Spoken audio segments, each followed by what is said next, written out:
What's up, ladies and gentlemen of the internet? It's that time. It's Media Clash time. I'm your host, Wayne, as always joined by Paul. And we are going to talk about all the things that happened this past week and all the favorite things that we watch and play. And as always, we start every show with what we're watching, what we're playing. I really haven't played anything.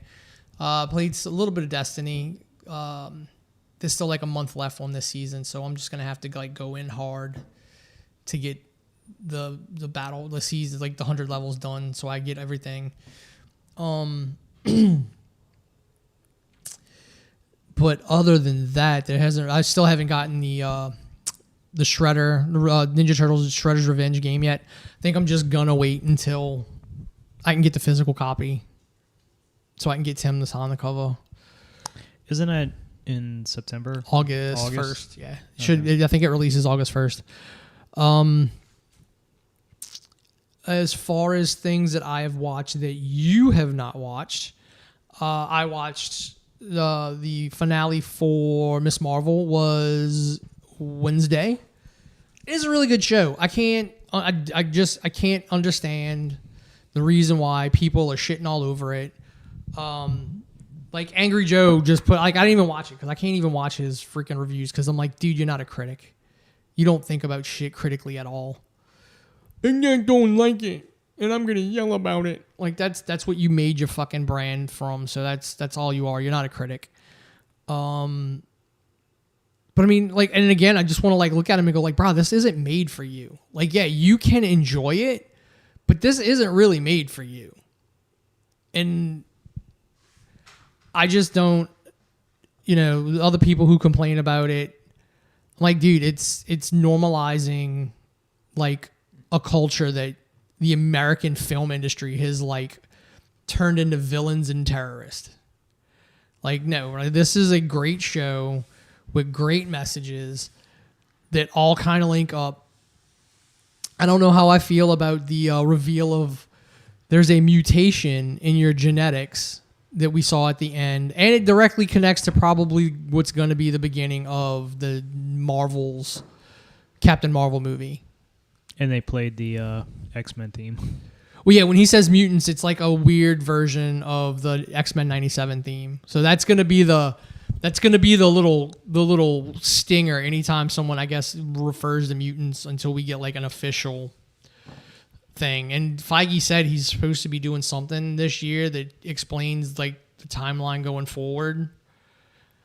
So at that point, we'll probably get an official like timeline for Phase 4, like what movies go where and when what happens.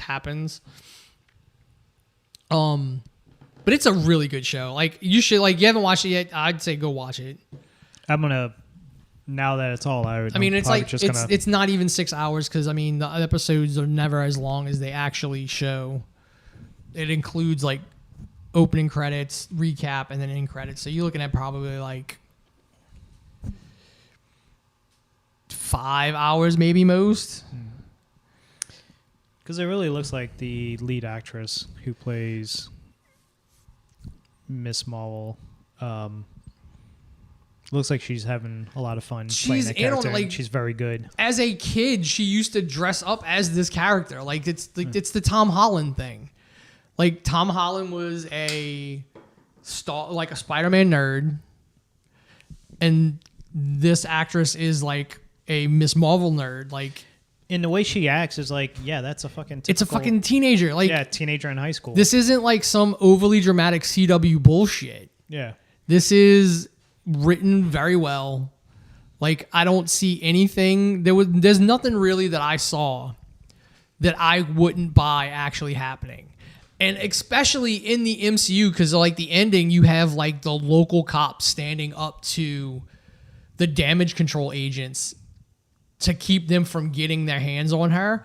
In the MCU, I see that happening.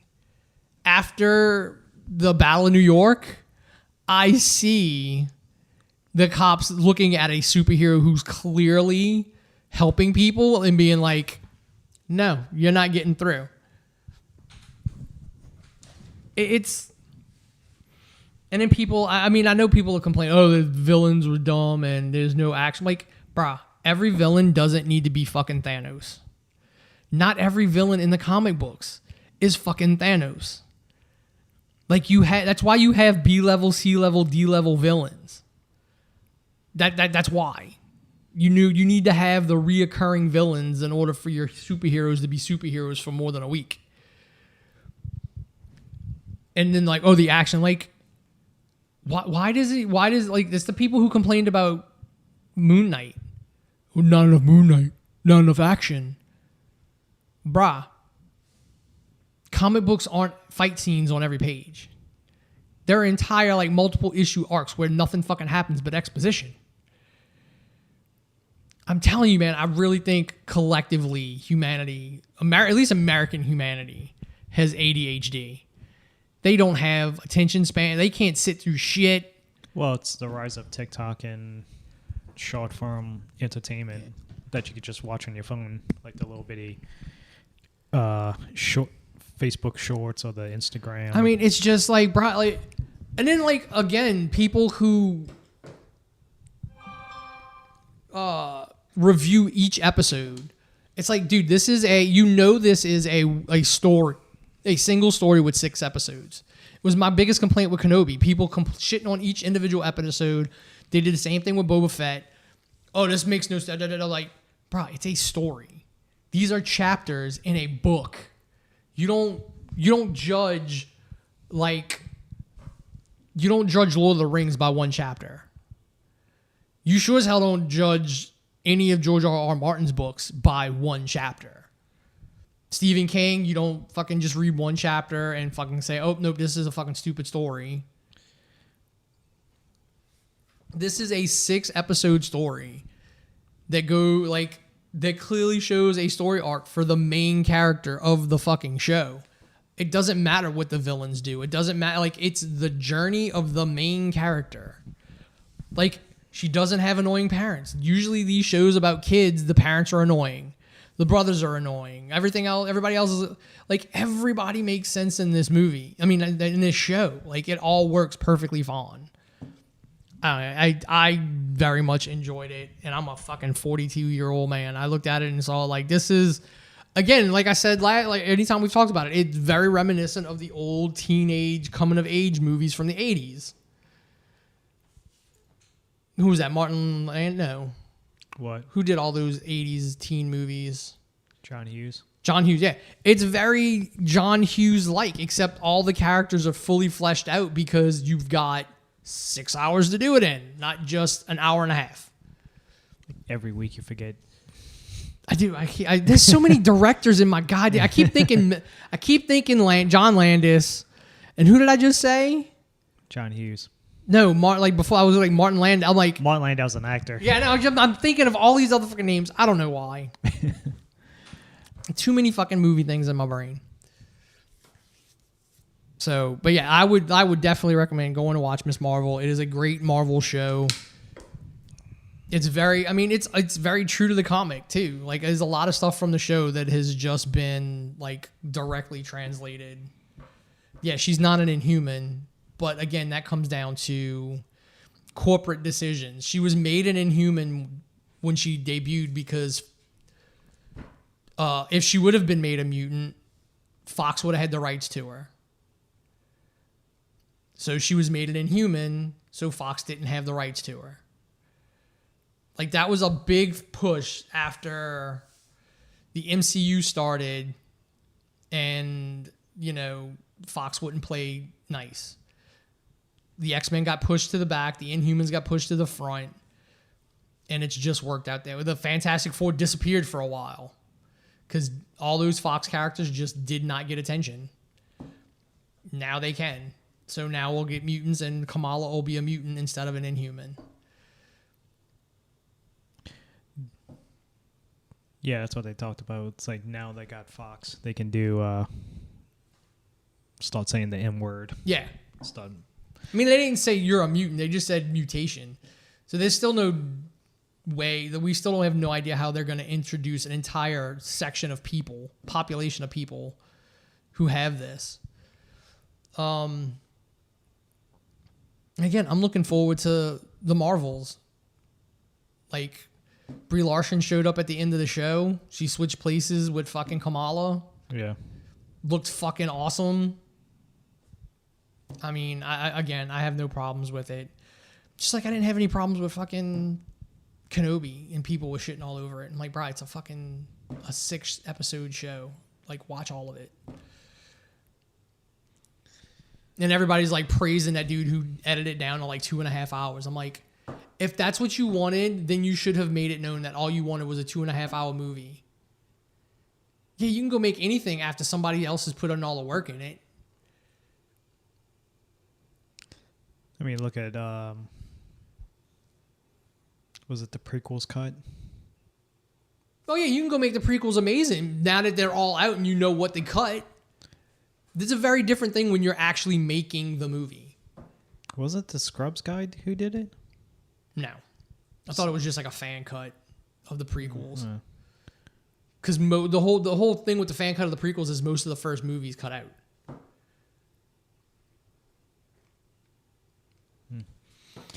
Other than that, I don't think there's anything else that I've watched. I watched Dave Chappelle's acceptance speech from the Duke Ellington School in D.C. The man is hilarious. Fucking wise beyond his fucking years. And he's got a fucking ego on him for a very good fucking reason.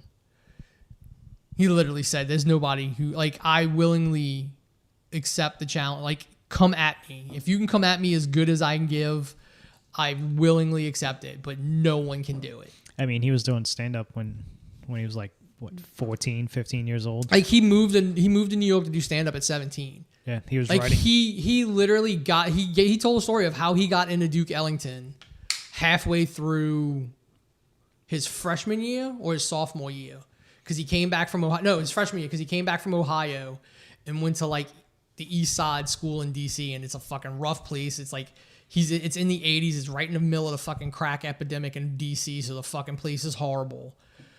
And he would go like, you know. Somehow he realized he wanted to do stand-up comedy. So he went to like a stand-up club or whatever, and a comedian told him, if you want to be a really good comic, you gotta learn how to act. And he asked the comic why, and he goes, I don't know, you just have to. And that's when like he told his parents, and his mom's like, there's a school that you can go to learn how to do that. And he had to fucking audition to get into this school.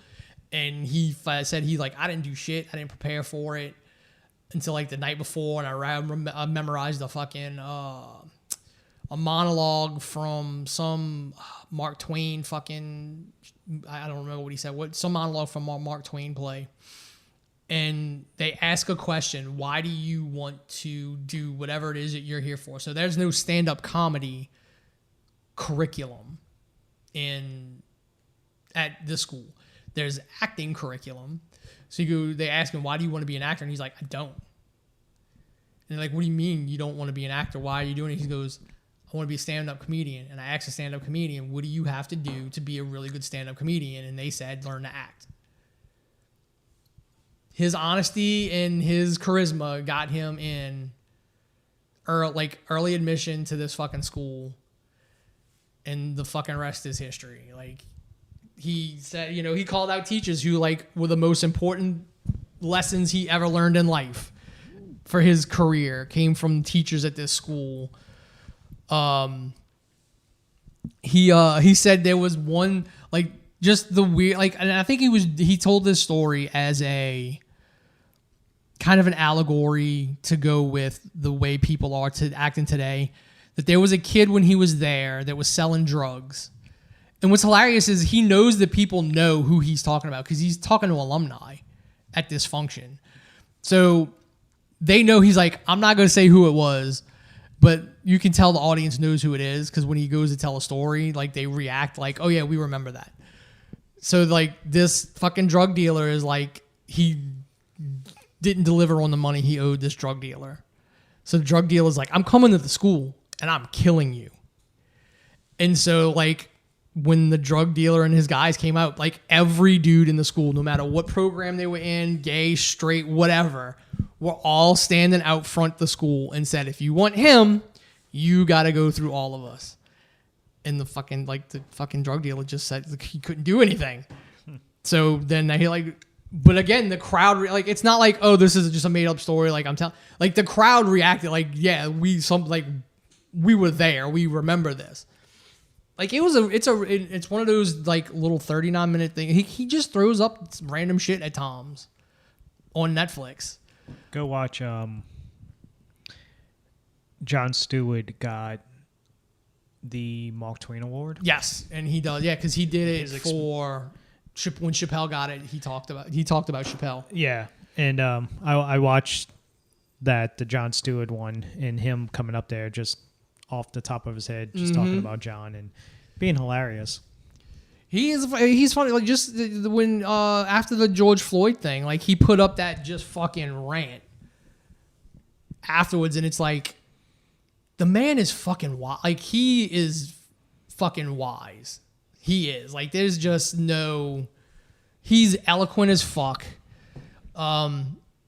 He lives back in Ohio now, and some fucking commercial fucking real estate people wanted to come in and, like, fucking build, like, stupid, big, massive subdivision. And he's like, no, I don't want it to happen. But the fucking city council was going to do it. And he's like, okay, I'll buy it.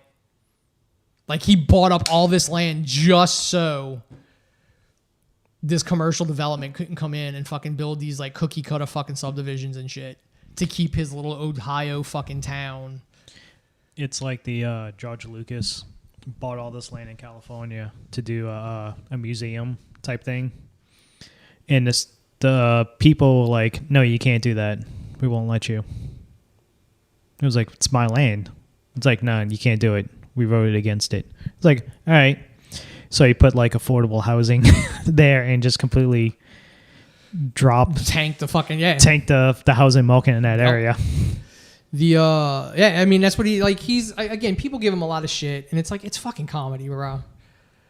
Yeah. Like, a lot of people have said a lot of shit that it's a lot of people that wasn't alive in the 80s, like. Oh yeah. Well, it's like he said when he was talking about the fucking kids that were like, just when they, like, after the closer and everybody was mad at him, he went to the school and he lit the kids fucking like light into him, and he's like, all they were doing was regurgitating the talking points that they were basically hearing on, like, the internet. Like, nobody was coming at him with their own opinion. It was just all shit that they were like, he's like, I know exactly what you said because I've heard it already, like, verbatim. So, like, in the way, like, I can see, like, the way he described going to that school. It's like, everyone was equal, like, didn't matter what you were. And it's almost like, it's like, all right, so if he's cracking jokes on people, he's not punching down. Like, he grew up, he cut his teeth in comedy, like, as that, those were all his equals.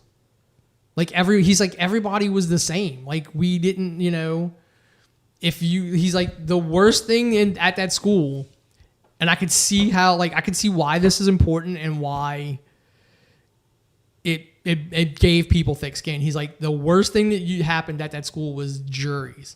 He's like, do y'all still have them?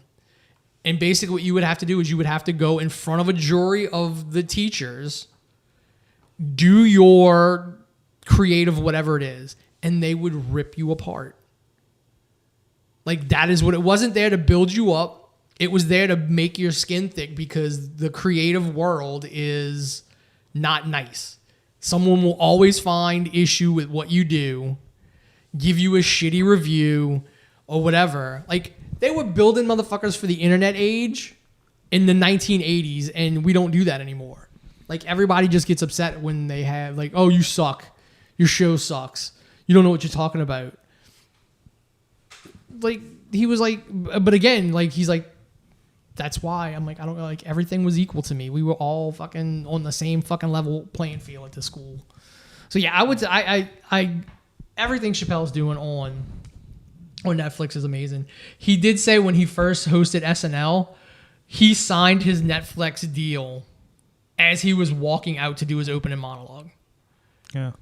Like, he was like, literally, he signed a piece of paper giving him like $60 million as he was walking out to go do that monologue. And going to that school is kind of what Lorne Michaels asked him if he went to, like, because Lorne Michaels knew one of the teachers. He's like, you went to, he's like, yes, I did. And that was kind of like what, I guess, even after Chappelle's show and all that, like, because when he went, you know, nuts and went to fucking Africa and all that, and he came back and he was just doing, like, Lorne Michaels went to him after all that and wanted him to host. And it's because he went to Ellington and he like, all right, I know the basis of what is there. So, and it was basically a lesson on, like, get what you deserve. Never do what you want to. Don't be a commodity for somebody else. Let your art be a commodity for yourself. Kind of deal. Like, he turned down fucking a shit ton of money from fucking Comedy Central, but he would have had shit would have had to change that he didn't want to change, and he's like, nope, I'm bye. Yeah, it turned out $150 million. Yeah, and he's like, no, because I want to do it my way. And he still, when he came back, he still had fucking issues. Like, he had to go out and make a viral fucking statement to get Comedy Central to release the fucking rights to fucking Chappelle's show. Because he still wasn't making money off of the first 2 seasons.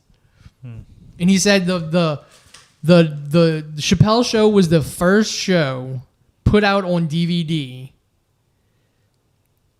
in like a box set. And it made like $1 million. Like, it sold like 1 million copies the first fucking day it was available. He's like, it's still one of the most sold fucking compilation DVD sets ever. And he wasn't seeing a fucking dime from it. Which, again, yeah, fuck you. Like, well, he was like not a relatively unknown, but he wasn't a proven commodity. So you're not going to get those good deals. No, but when that fucking second season, when you go to him for a third season and you're still trying to fucking... Yeah, when you only sign up for 2 seasons and then that second season fucking explodes like it did, you're going to have to pay a lot of fucking money. Well, yeah, because he's like, I've done a lot of shows and I've worked a lot of times for less than what I would deserved, but I knew it was worth it. And he goes, this wasn't worth it. Yeah. But that's I mean, yeah, I don't think I've watched anything else. I've seen quite a bit. I'll go through pretty quickly. I haven't played anything. I got the Ninja Turtles online working, so I was able to get your online trophies. Yeah, achievements. Oh yeah, that's right. We've got trophies. We don't say trophies. We're getting a loyalty program. See, originally achievements was supposed to be currency for online. And then they quickly fucking got rid of that when it's like how easily you can hack the system. Yeah, you can't do that on PlayStation. And so and I got into the 6-man Ninja Turtles online, and it's just fucking chaos. You can't tell where you are on that screen. I mean, it's kind of how the fucking arcade cabinet was if you had enough people. Like, you get enough enemies on there, you're literally invisible. Like, yeah, I was like, where the fuck? I got to hit my special. I think the Witchamanikis comes out on the first 2 with the other physical version, the Cowabunga collection. Oh yeah, the NES, the Konami, all the Konami stuff. I mean, this company can break off and do like the X-Men fucking. Oh yeah, I would love to see like a fucking updated X-Men and Avengers. The Simpsons. Dude, I would look. Give me. What was it? Spider-Man, Maximum Carnage. Not Maximum Carnage. God, what was it? Basically, it was the same style of the X-Men games, but that one, the Spider-Man one was kind of cheap though. If I remember right, they just looked like the quality was clearly not there. But you could do other games. What was it? Is it Final Fight? The fucking big Jack Mayer guy and Cody from Capcom. Mayer Hager? Yeah. Mayer Hagar and then Cody and Guy. Like that's almost looks like in the vein of the other side brawlers. That's more of a... I mean, it's like Double Dragon, but yeah, it's when it came out, it was like, you still had the big sprites on the screen. It wasn't like the little tiny fucking Double Dragon sprites. It's like Golden Axe. Like that's like one of the first ones to do that type of style on the Genesis. Yeah. I mean, I'd fucking buy an updated version of fucking Final. Is it Final Fight? Yeah. Yeah, I would buy because again, like they released a new one. Oh yeah, the Final Fight. I'm talking about just redo the originals. Oh, the originals. Yeah. I'm sure it's that Capcom's coming out with like some huge fucking collection, museum collection, and I'm sure one of them's gonna have it. I mean, I used to love those games in the arcades back in the day. Yeah. Going to Lakeside and they had that like back in the food court area. Yep. Going out to the east. Back when the east. I mean, you still had like when we were young, you still had straight up arcades. Yeah. You had that arcade that was in the parking lot of Dornax. Way back in the day. Penny Arcade, I think it was called. You had one on Clearview, like you're heading out to the AMC. Mm-hmm. There was one there. Not to mention the laser tag places that were on Veterans that had massive fucking arcades. Yeah. Fun Factory had a massive arcade. Mm-hmm. Going to Boomtown Casino while Mom and Grandma are gambling on the boat. Yo, I mean, now if you want to play like those older games, you got to go to fucking Barcadia. Me and my boss were talking about that. I went to a Barcadia in the French Quarter. I know I'm looking around. I was like, man, this kind of sucks. The one over the one by by Harris. I think it was by Harris. Yeah, it's like, I mean, it's got a lot of old stuff in it though. But usually, when the last couple of times we've been, it's been fucking packed. If anything, it's the gold mine. What used to be the gold mine back in the French Quarter. Yeah, that had tons of like really good fucking 80s fucking cabinets. And that's original cabinets, not that MAME fucking emulators bullshit. But yeah, it's a fun game. It's not that expensive. It's free on Xbox, on Game Pass if you have it. For your monthly subscription fee. Yeah. And it's very worth the buy. Yeah, no, I gotta go download Stray. Oh yeah, just play as a fucking cat, doing cat things. Being an asshole. Probably, I'm sure they're. So I watched a video. There was a clip of somebody playing, and it would get on a table, and it had all these different cups and sauces and plates and stuff like that. And you just walk up to it and fucking knock it off. Just go boop, boop. Works for me. All right. So TV shows and movies that I've seen. The first I'm going to talk about, I'm going to save you a ton of time. It's the Pirate Gold of Adak.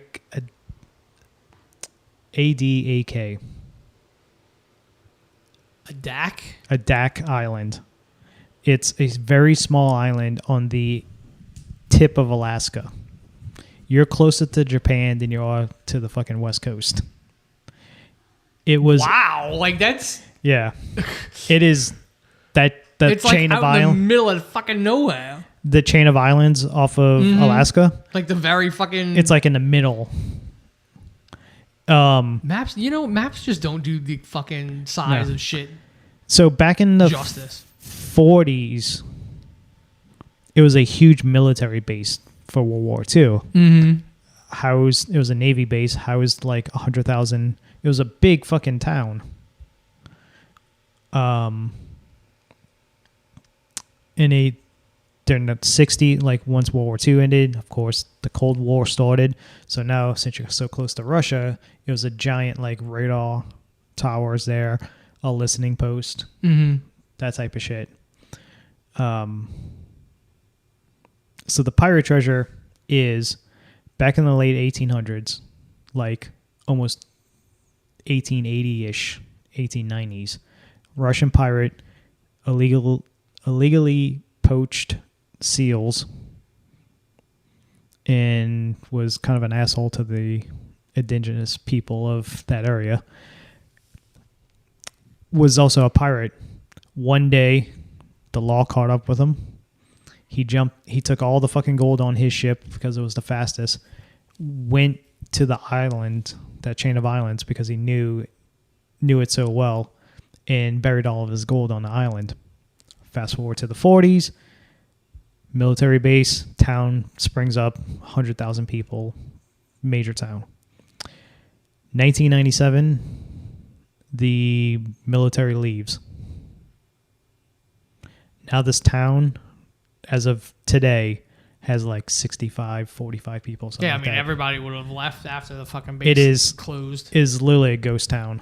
And the only people there are like lifers, people that's been there for generations. Yeah. Well, they have over 365 tin cans in milk, the old milk jug containers, filled with fucking gold coins all around this island.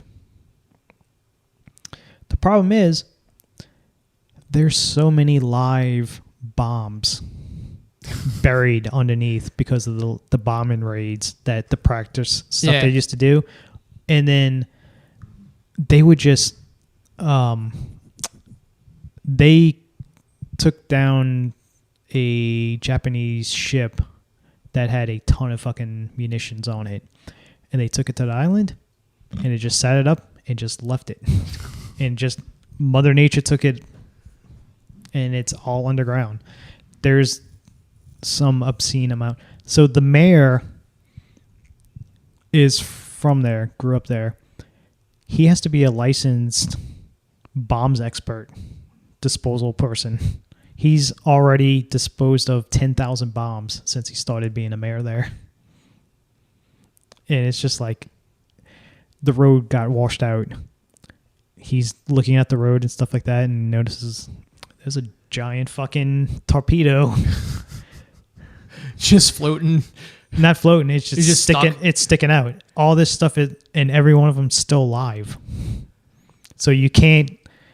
When the military was there, you can't dig, because in 1940 they were digging to do the walkways between the huts and stuff like that. Dude found a can filled with gold coins. 1957-ish, another person found a can filled with gold coins. Military put a stop to that real fucking quick. It's like nobody's digging on any fucking military property, especially with all the fucking bombs. So once they left, it was free range to come in there and dig all you want. But you be metal detecting. You find it. You was like, oh my God, this is a huge hit. That's one of the milk jugs. Yeah, filled with gold. It's a fucking bomb. Yeah. So the mayor wants his town to go back to its glory. It's literally Mother Nature's taken. Is so fucking. The military base is like crumbling on top of itself. It's like the God, what was that game for the PlayStation where the animals took over? You played as different animals. Oh, I don't remember. God, I know what you're talking about. It came out years ago, but yeah, it was like watching Last of Us. Yeah, like when they go to the city and it's just overgrown and shit's collapsing on top of each. And so he hired 4 people to come in that all has a connection with the town to look for the gold. And the plan was 95% is going to go to the town of whatever they find to rebuild it and rejuvenate, bring it back to its glory. And then 5% gets broken up between everybody else, the 4 people. They're not getting paid unless they find something. So they're doing all this for free. 2 guys are the builders. They can build anything for you. You got the tech guy who can do the metal detecting, do the LiDAR, detection and the drones and stuff like that. And then you have a female scientist who's the geologist, who's knows the land and the soil and stuff like that. Anyway, so I'm gonna save you a lot of time. They find fucking 2 coins. Every fucking episode is like, oh, I think we found something. It's a bomb. I think we should go over here. This is the best potential place to dig because of the pirate dude trying to escape from the American warships that was after him. He could have pulled into this bay and hid behind this kind of hill, this mound, so nobody sees him burying his fucking treasure. Nothing's there. And then they find one spot that's potential, and then it turns out the military took that earth, moved it somewhere else to build up a different area. So they go to that area and they find 2 coins. Well, at least they found something. How long's Wachmaniki been on air? Oh, Curse for Oak Island? Yeah. And they ain't never found shit. So this is 8 episodes, a half an hour of nothing. Just nothing happens. And then they get to that one location, the last location they're going to dig, because they only have like a very short window before the ground freezes over. And it's getting to that point where it's coming up real soon. So when they were digging in the one spot, they think, and they're finding empty cans. So it's like, obviously it was there, but they took the soil and moved it somewhere else, and they messed up the cans. So the coins are somewhere. Oh, somewhere. You just got to figure out where they moved it to. And the doctor lady figured out it's this area because of the soil samples are exactly the same. And they dig in and they find a coin. Then they find a second coin. Still fucking like mint condition too. Like it looked shiny and stuff like that. The problem is the area where they think the rest of the gold is behind this fence, and it's all these fucking bombs are buried in this fucking area. So now they have to get permit. That's where the show ends. They have to get permission from the military to go dig over there, or try to dig over there. And then there's like a warning at the end. Do not try to come, because they literally show you and they tell you where it's at. So it's like you could just pull up and sneak in there at night and fucking do your metal detecting. But they try to warn you. It's like, hey, this place is fucking littered with bombs. Do not fucking try to come and find this. So yeah, nothing fucking happens in that show. Much like Curse for Oak Island. You watch a whole goddamn season, and they don't do it. They don't find anything. At least this is a half an hour long, 8 episodes. Yeah, Oak Island's like an hour long, and it's like 12 episodes or 15 episodes, and all for nothing. Yeah. Only Murders in the Building season 2 is getting good. Highly recommend the show. Once again, Martin Short and Steve Martin, great in it. And it's very good about giving you like little breadcrumbs on who possibly could have murdered Bunny, the building president. And yeah, it's starting to, like, first 2 episodes was kind of so-so, but now it's like really picking up. Like the 3rd episode and the 4th episode has gotten very better. What We Do in the Shadows premiered its first 2 episodes. Fucking still a hilarious show. Dude, I've never sat and watched them. But you know what I watch? I watch fucking Wellington PD. Yeah. Love that show. It's fucking great. The fucking I don't understand why that's on fucking CW and then fucking What We Do in the Shadows is on fucking FX. I don't get it. It's on HBO Max. Wellington PD? And it's on the CW. Oh, is it on CW? Yeah. Oh, I didn't know that. Yeah, that's because that's where I saw the commercials and I'm like. So those two cops, fuck, I forgot their names. Not Mahoney. Anyway, those two cops that they follow are the exact same two cops that's in What We Do in the Shadows, the movie. So this is more... Yeah, because doesn't the What We Do in the Shadows movie takes place in New Zealand? Yes. So that town they're patrolling is the exact same town from the movie. Yeah. That they shot the movie. And then the only person from the movie that makes an appearance in the show is... I'm trying to think of his name. Nick. He's the familia that got turned into a vampire. Oh, okay. He shows up in one episode. But yeah, it's great.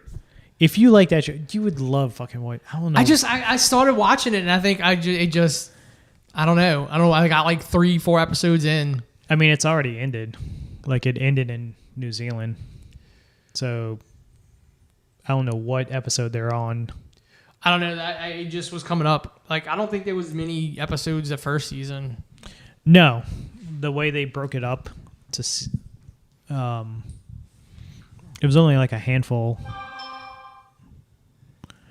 But the... What We Do in the Shadows this season is so good. Like, when we were looking at the Emmy nominations, they were nominated for Best Outstanding Comedy Series. And that should win. Number of episodes, 25, cut into 4 seasons. Yeah. They're airing the 3rd season on a CW right now. Okay. Yeah, I watched all of them. So I've already seen... I mean, so all of them are on... I don't think on HBO Max. I have my ways of watching the whole series before HBO Max got to it. Because I think I started watching... But again, those are like a half hour. Like, they're very quick. Real fucking quick. Yeah, that might be why I'm able to get through them. I mean, What We Do in the Shadows is only half an hour. Is it? I thought those were an hour. No, it's half an hour.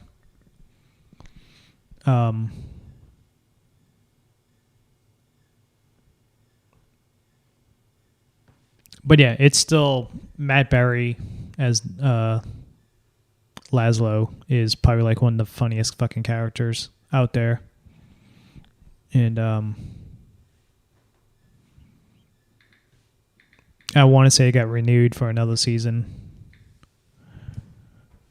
Yes. What We Do in the Shadows is not renewed for another season. Your chef. Nope, they're just they're up to what's playing on television, because episode 6 is next week. Is this the Avengers? Yeah, the Revengers. That's their Avengers episode. Yeah, so I'll have to watch, because I think I've only seen the first season. So the thing is, Wellington PD has nothing to do with What We Do in the Shadows on FX, so you don't have to watch both to know what's going on. I don't know. It's just you don't even have to really watch the movie. Oh no, it's completely. You don't know. It's not really connected at all. Yeah, it's that weird, like almost like British comedy show shit that I like. It's the Taika Waititi humor. Because I mean, it comes across to me like the IT Crowd and Black's Books and dude, I've been like those just oddball British comedies. Since the day I seen fucking What We Do in the Shadows. Yeah, I know.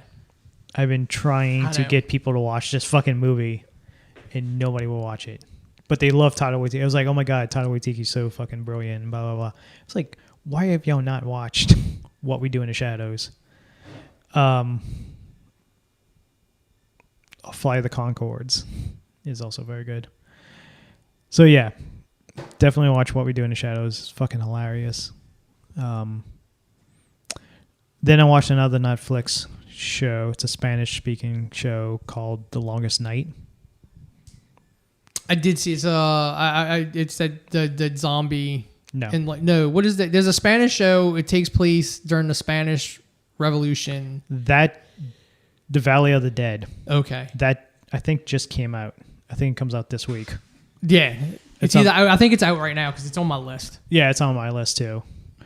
That and also the fucking DB Cooper. Yes, I need to watch the DB Cooper thing. Resident Evil's out and it's horrible. God. I didn't even waste my time. Double Toasted said it's Resident Evil made by the CW. Oh God. Yep. Wesker's black, and supposedly it's canon. I don't know how. He's got 2 daughters with attitude. Of course. And new Raccoon Cities in South Africa, because Resident Evil 5 took place in South Africa, so we can put it in South Africa. So was this something else? And they just bought the rights to it, and they just slapped fucking Resident Evil on it. No, this is legitimately. There's at some point the chainsaw guy from 4 shows up chasing somebody, but it's not. It's just a character that looks like the chainsaw guy. The bag over his head, fucking really big with the fucking chainsaw. Like, that was from 4. It would make no sense for that to be here. That's not a zombie. Actually, there's 1 in 5, but it's not the same. Yeah. But again, I don't know. I'm not even gonna waste my time. I'm not either. Like, and what's crazy is like Martin liked it. I'm like, what? The thing is, if you want a real Resident Evil fucking movie, go read George Romero's script when they asked him to do Resident Evil. Or if you want to watch a Resident Evil show, All of Us Are Dead. Yeah. It is a fucking that is how you do a Resident Evil movie. The Longest Night stars Alberto Amon. He played Pedro in Narcos. He was a part of the Medellin cartel or the Cali cartel, one of the two. He was one of the main guys. Mm-hmm. So he plays the warden to a psychiatric prison, and it's Christmas Eve, and a serial killer just got caught and is being brought to his prison instead of being brought to a Supermax prison. Mm-hmm. They're like, oh, they just bringing him here just because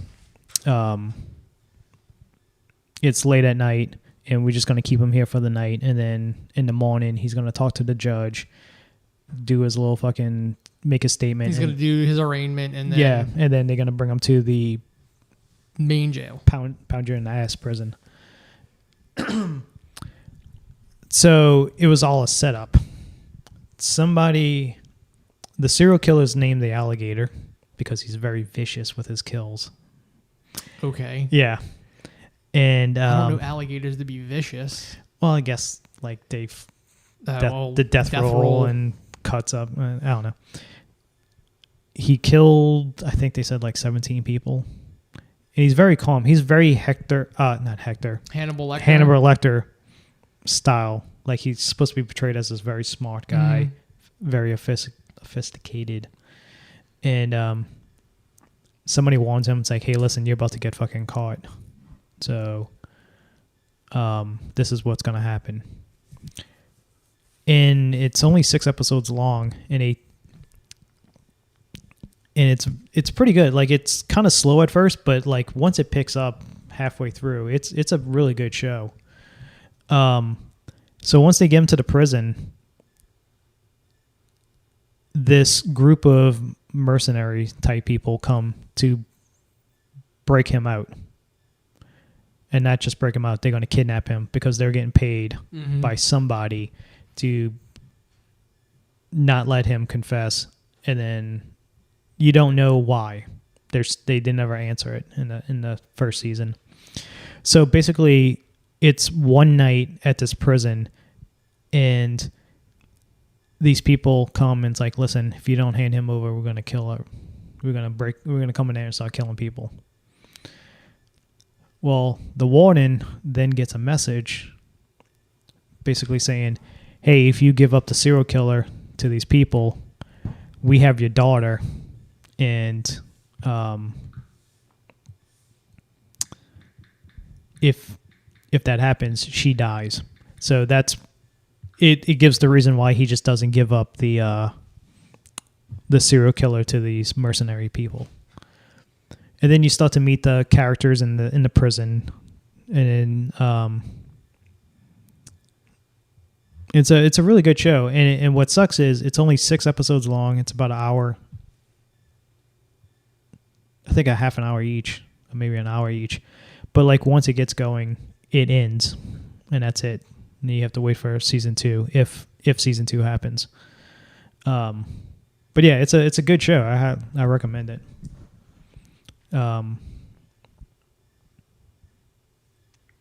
Then I think that's it. Compared, then we get to the we can get to the bigger stuff that we both watched. I wanted to bring up something because I don't know if it's the same.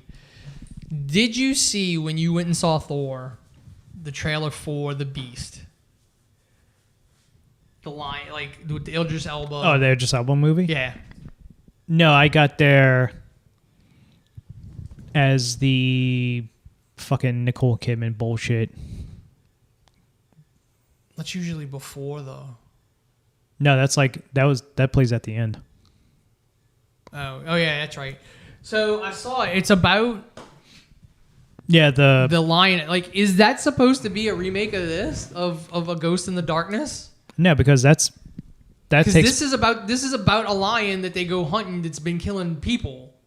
Yeah, but that one, the Idris Elba one's more modern times, right? That's what I'm saying. Is it like a remake or like they just modernizing a true story? Yeah, maybe. I don't know. Maybe I've heard of the movie because we were watching the movie, we were watching the trailers, and she's like, "So wait, this movie's just about a lion?" I'm like, "Yes," but I'm like, "There's a Brad Pitt movie that's like, yeah, that's a Brad Pitt movie." No, it's Val Kilmer.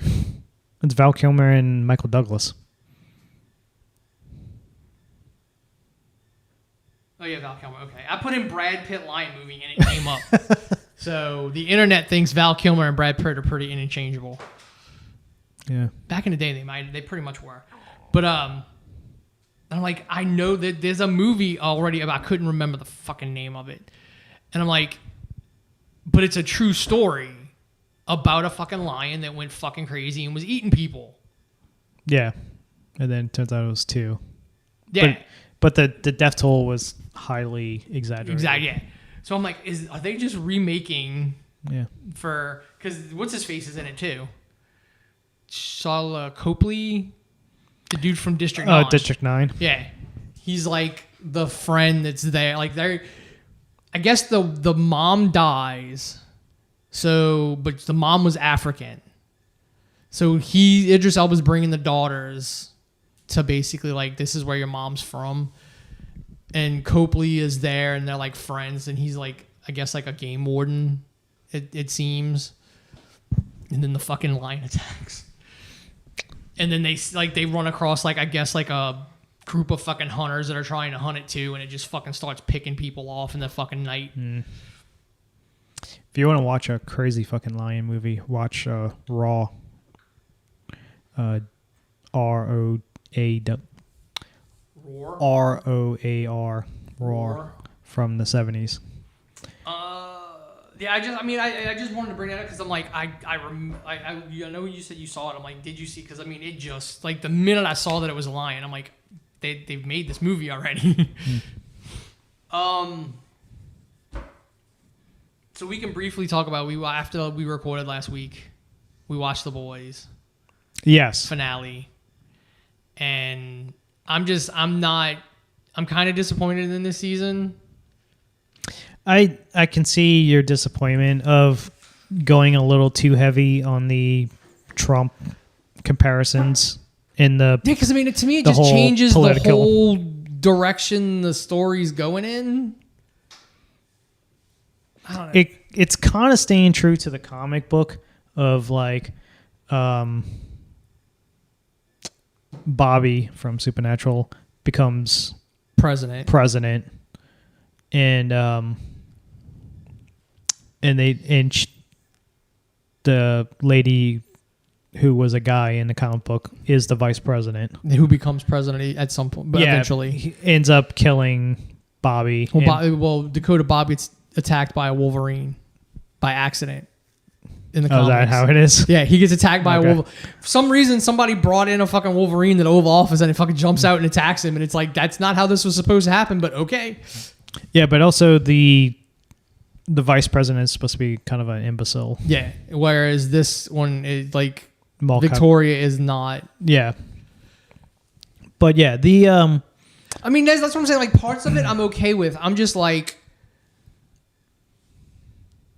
did we need to beat over the head the whole comparison to like, because I mean, to me it just seems like, granted we don't get all the other teams and all the backstories and like the stuff with all those other soups, but I mean, like, the whole Black Noir thing I'm just not a fan of. Like, Soldier Boy going to kill his other teammates is not in the comic. I mean, literally the only part of this season that I think, that I was really done well, like, fucking Carl Urban, everything he does is great. Yeah. That episode where he fucking has to, like, deal with, like, the fucking memories of his brother and shit was a great, like, that bit of that episode was great. But I did, like, somebody kind of, I think it might have been Screen Crush, kind of said, like, the superheroes, because my biggest issue is all superheroes in this fucking world are assholes. Like, Starlight's not so much, but she was a part of it growing up, and her mom, like, she just happened to not turn into an asshole. But I think it was Screen Crush that said, it's like, you look at who the first hero was. Well, Queen. And that's what kind of molded superhero society. Yeah. So, like, Soldier Boy in the comics doesn't go missing. He's around. But he's, like, the first. And so he's a dick and an asshole in this show. So, like, superhero culture kind of followed that. Like, in fucking Marvel, like, Captain America is this big fucking altruistic, Boy Scout. I thought Stonefront was, like, one of the first. But that's what I'm saying. Like Soldier Boy was like there was a superhero team with Cap in the comics, but he was the main. Okay. So everything kind of followed Cap's lead in the Marvel Universe. In DC, Superman was the first open, like, public superhero, even though timeline-wise you would have to say, like, Wonder Woman and Batman were doing this. All three of them showed up at the same time. But the heroes in the DC universe kind of follow in Superman's fucking image. So, like, all the fucking heroes and the boys kind of follow in, at least in the show, they all follow that really shitty fucking Soldier Boy because, again, Soldier Boy fucking started hero guy. Like, he was a fucking drinker, he was just a fucking all around piece of shit. And that's kind of like what was deemed acceptable behavior for the superhero community. And that's how, like, we get the world of the boys where it's like, all right, you're all just pieces of shit to be pieces of shit.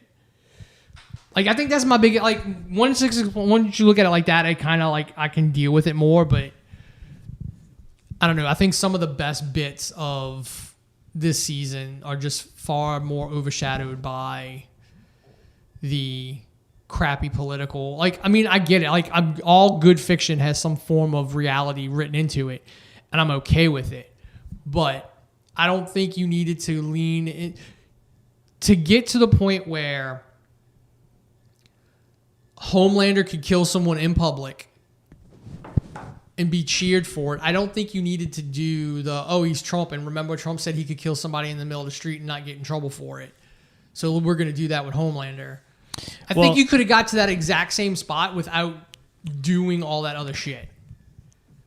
Well, by doing that, it just builds up his ego and his.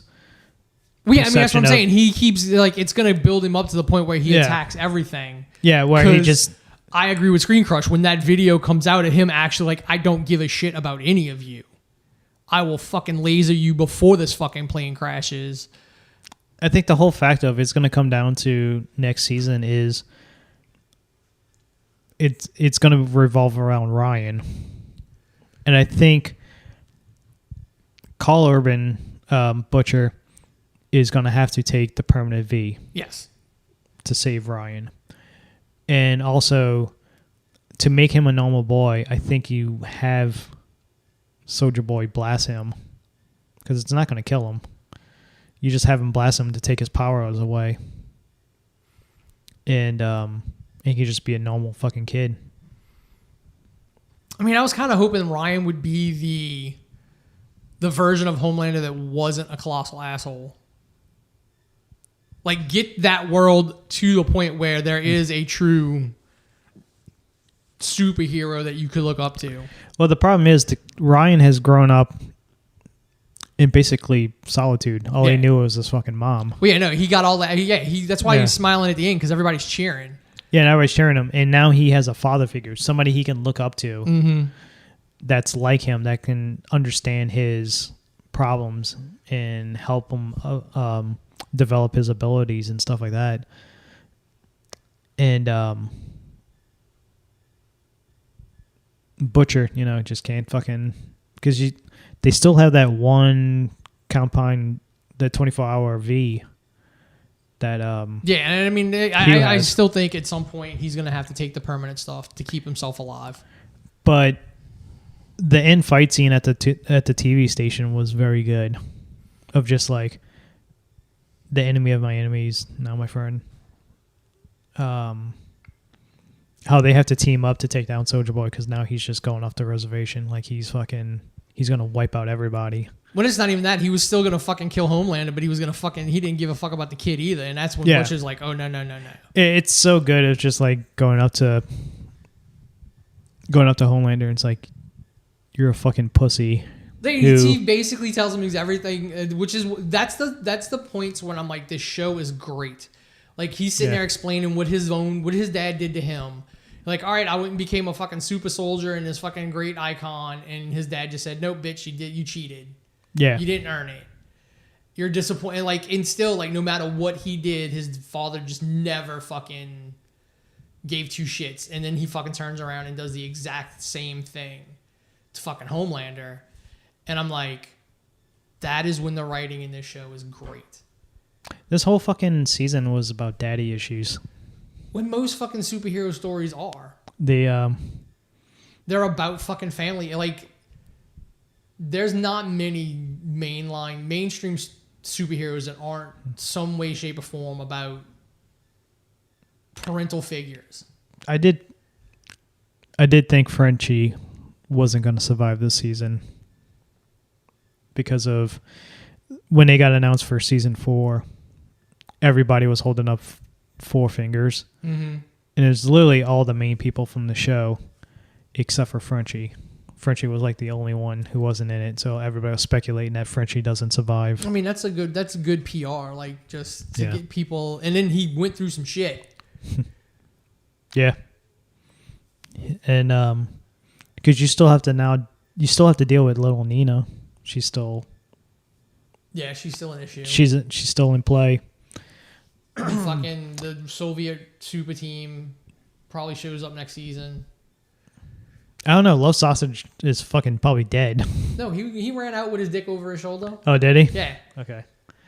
All the more reason he's gonna be pissed. And it's what are they gonna do with fucking Soldier Boy? Well, I mean, yeah, he's still he's on ice, fucking to be brought out at another time. Yeah. But also, Jensen Ackles did a great job as Soldier Boy, like, this season. Mm-hmm. He was such a good fucking addition to the show, on top of what's his name? Paul Reiser's character, the legend. A lot of the new characters they added this season were all great. Like, you got to make Mother's Milk's daughter's stepdad or whatever. You got to make him the asshole that's going to cheer for Homelander and try to develop conflict between Mother's Milk and his wife and daughter and stuff like that. then the Soldier Boy's team, like slowly introducing all them. Crimson Countess, and her great "Apes Don't Cry" song and video. The only problem is now you don't have a 7. So do you add new superheroes? Well, it's like Screen Crush said, is he just going to take the V and go create him some... Ryan now becomes a part of the 7. Yeah, so does he go and build up some more super? Because he's like, again, when in the comics when he takes over the White House, like he has like all these fucking young, impressionable superheroes with him. So does he just go out and recruit all these like fucking superheroes that are just gonna fucking blindly follow him? I love the Deep's wife now has her own book. Yeah. In Too Deep. A-Train still needs to make a decision. Like, that decision's coming. Whether or not he's going to be... he's not redeemable at all, but at some point, he's going to have to make a decision. But the problem is he's forever scared of Homelander. Like, he's never going to... That's what I'm saying. Like, at some point, he's going to have to make a decision. Yeah. Like, a legitimate decision. Which will probably get him killed. I still love that fucking line. I could see a fucking girl. Like, I could see him getting killed saving Huey. A redemption. Yeah, that's fine. Redemption. He's not really, like, in everybody's eyes, no, you were still a piece of shit. Like, you literally ran through this dude's girlfriend and exploded her. Yeah. The, like, in his mind, because, again, he's fucking alienated from his brother and his family. But you look at Queen Maeve, who basically... I mean, she's done. She's not coming back.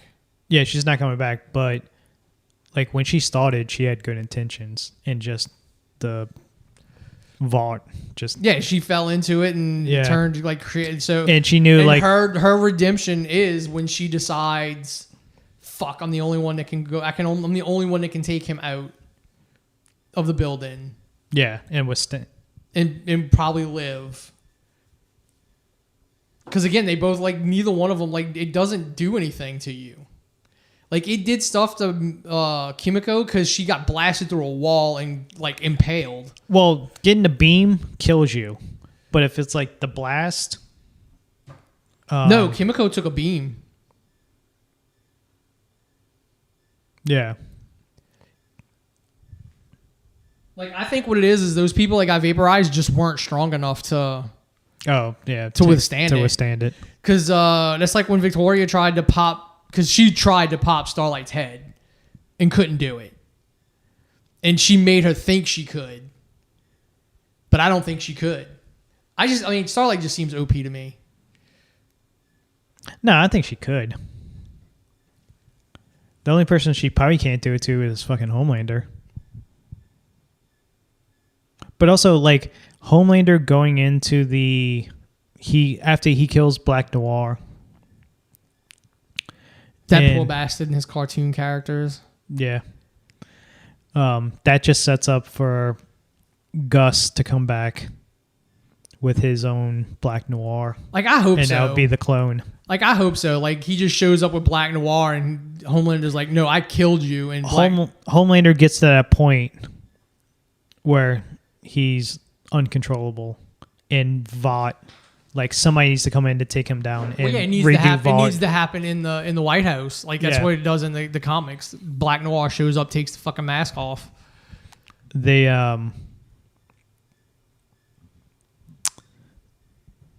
him sitting down with the Deep, A-Train, and Ashley.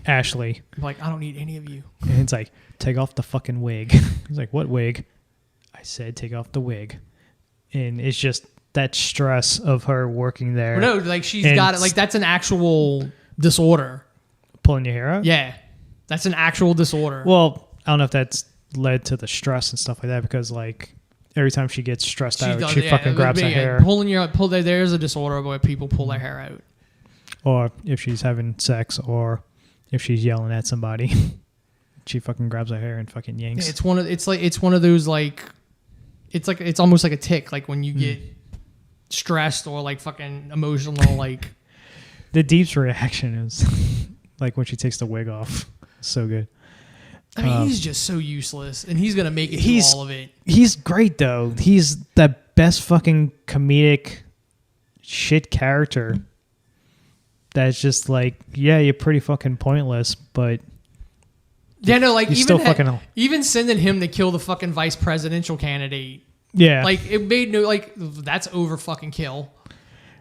Yeah, it kind of like when he said it's like, oh, that's treason. I thought he was going to kill Dakota Bob. Mm-hmm. I mean, technically, it's not treason. He's not vice president yet. Yeah, but he's probably a senator. So yeah, I think both of them were. But I wasn't expecting her. Like I was thinking, it's like, where does she come into the picture at the end of this? Mm-hmm. Because of her not rise to power, but like her. I mean, she turned on Edgar. Yeah. I mean, it's been a rise. She just basically worked her way up. Power grab, like a power move. Mm-hmm. And I was like, oh yeah, she becomes vice president. And I don't know, like I said, man, the show does have moments of fucking. Oh, this show's brilliant. Of genius, and then this season has just had too many things. I'm like, this is not helping the story. I get it, and I'm loving your poking fucking fun at people, and I love the internet fucking reacting like, wait a minute, what do you mean he's the bad guy? I don't know. I think I'm sure next season's gonna there is that line, like, because I get it, like every fucking every story has some form of reality written into it, and I'm like, you walk, like, great fiction walks that line. Like, this kind of stumbles when it when it brings in way too much. Like the crowd at the end when they had the QAnon shaman and shit in the crowd. I'm like, I still love Seth Rogen's cameo each season. So disturbing. And he's playing himself. Yeah. But I mean, it was good. I recommended it. John fucking asked me, he's like, do you recommend me watching The Boys? I'm like, yes, but it's not for kids. Like, so, don't watch it with your kids. Yeah, definitely not for the kids. But I mean, it's a good show, and like, I think some bits this season I've been like, oh, can we just come on? Let's go. The great thing about that show is that they have great character. They know how to write great characters, and it's not just like one or two characters of a giant cast. Like, everybody's good in his show. Everybody has something important to do in this show and can bring to the table. I saw a meme, and I can't remember what it was like. If Superman was relatable in something else, and I'm like, who the fuck relates to Homelander and Omni-Man? Who relates to them? I'm so tired of this fucking society where Superman's born piece of shit. Like, no, Ra, you don't understand good fucking characterization. That's the problem. Well, he's got to be that way because of he's the good guy. He's he's the symbol of hope. But that's what I'm saying. Like, literally, people are saying Omni-Man and fucking Homelander are relatable. Oh, what? Because they're assholes and they fucking. I'm like, that's not relatable, bro. OP. Like, they're not relatable. They're not fucking great. They're damaged fucking individual. Like, Omni-Man's an alien. Yeah, who came to this earth to conquer it. Yeah, he's literally the complete opposite of Superman. He murdered the only fucking people that can. Well, he murdered the only people that honestly considered him like a threat. Well, no, not even that. Like, that fucking team, like, considered him fucking like family. No, but he murdered them because they were the only ones that could have stopped him in his plan. And then fucking the Homelander is not relatable to anybody. Like, I'm sorry. No, Homelander is, because if Soldier Boy, because he generally wanted a relationship with Soldier Boy. When he came out, it's like, hey, this is your grandson, Ryan. And it's like, because Homelander only survives off of attention, so he needed that daddy's attention. Yeah. And when he couldn't get it, he was like, he flipped out. And the minute Ryan turns on him, that's when he's going to fucking go... Oh, fucking nuclear. Nuke fucking Washington. They,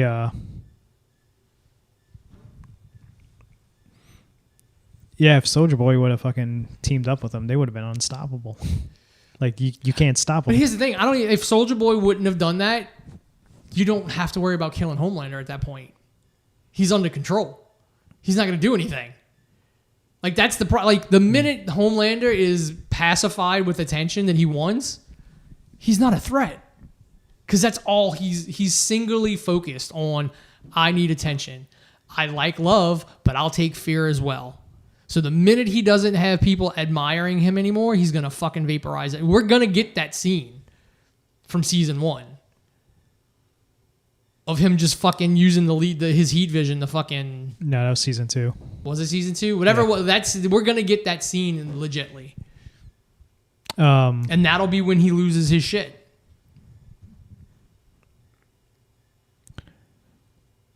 If anything, it's going to be one of those...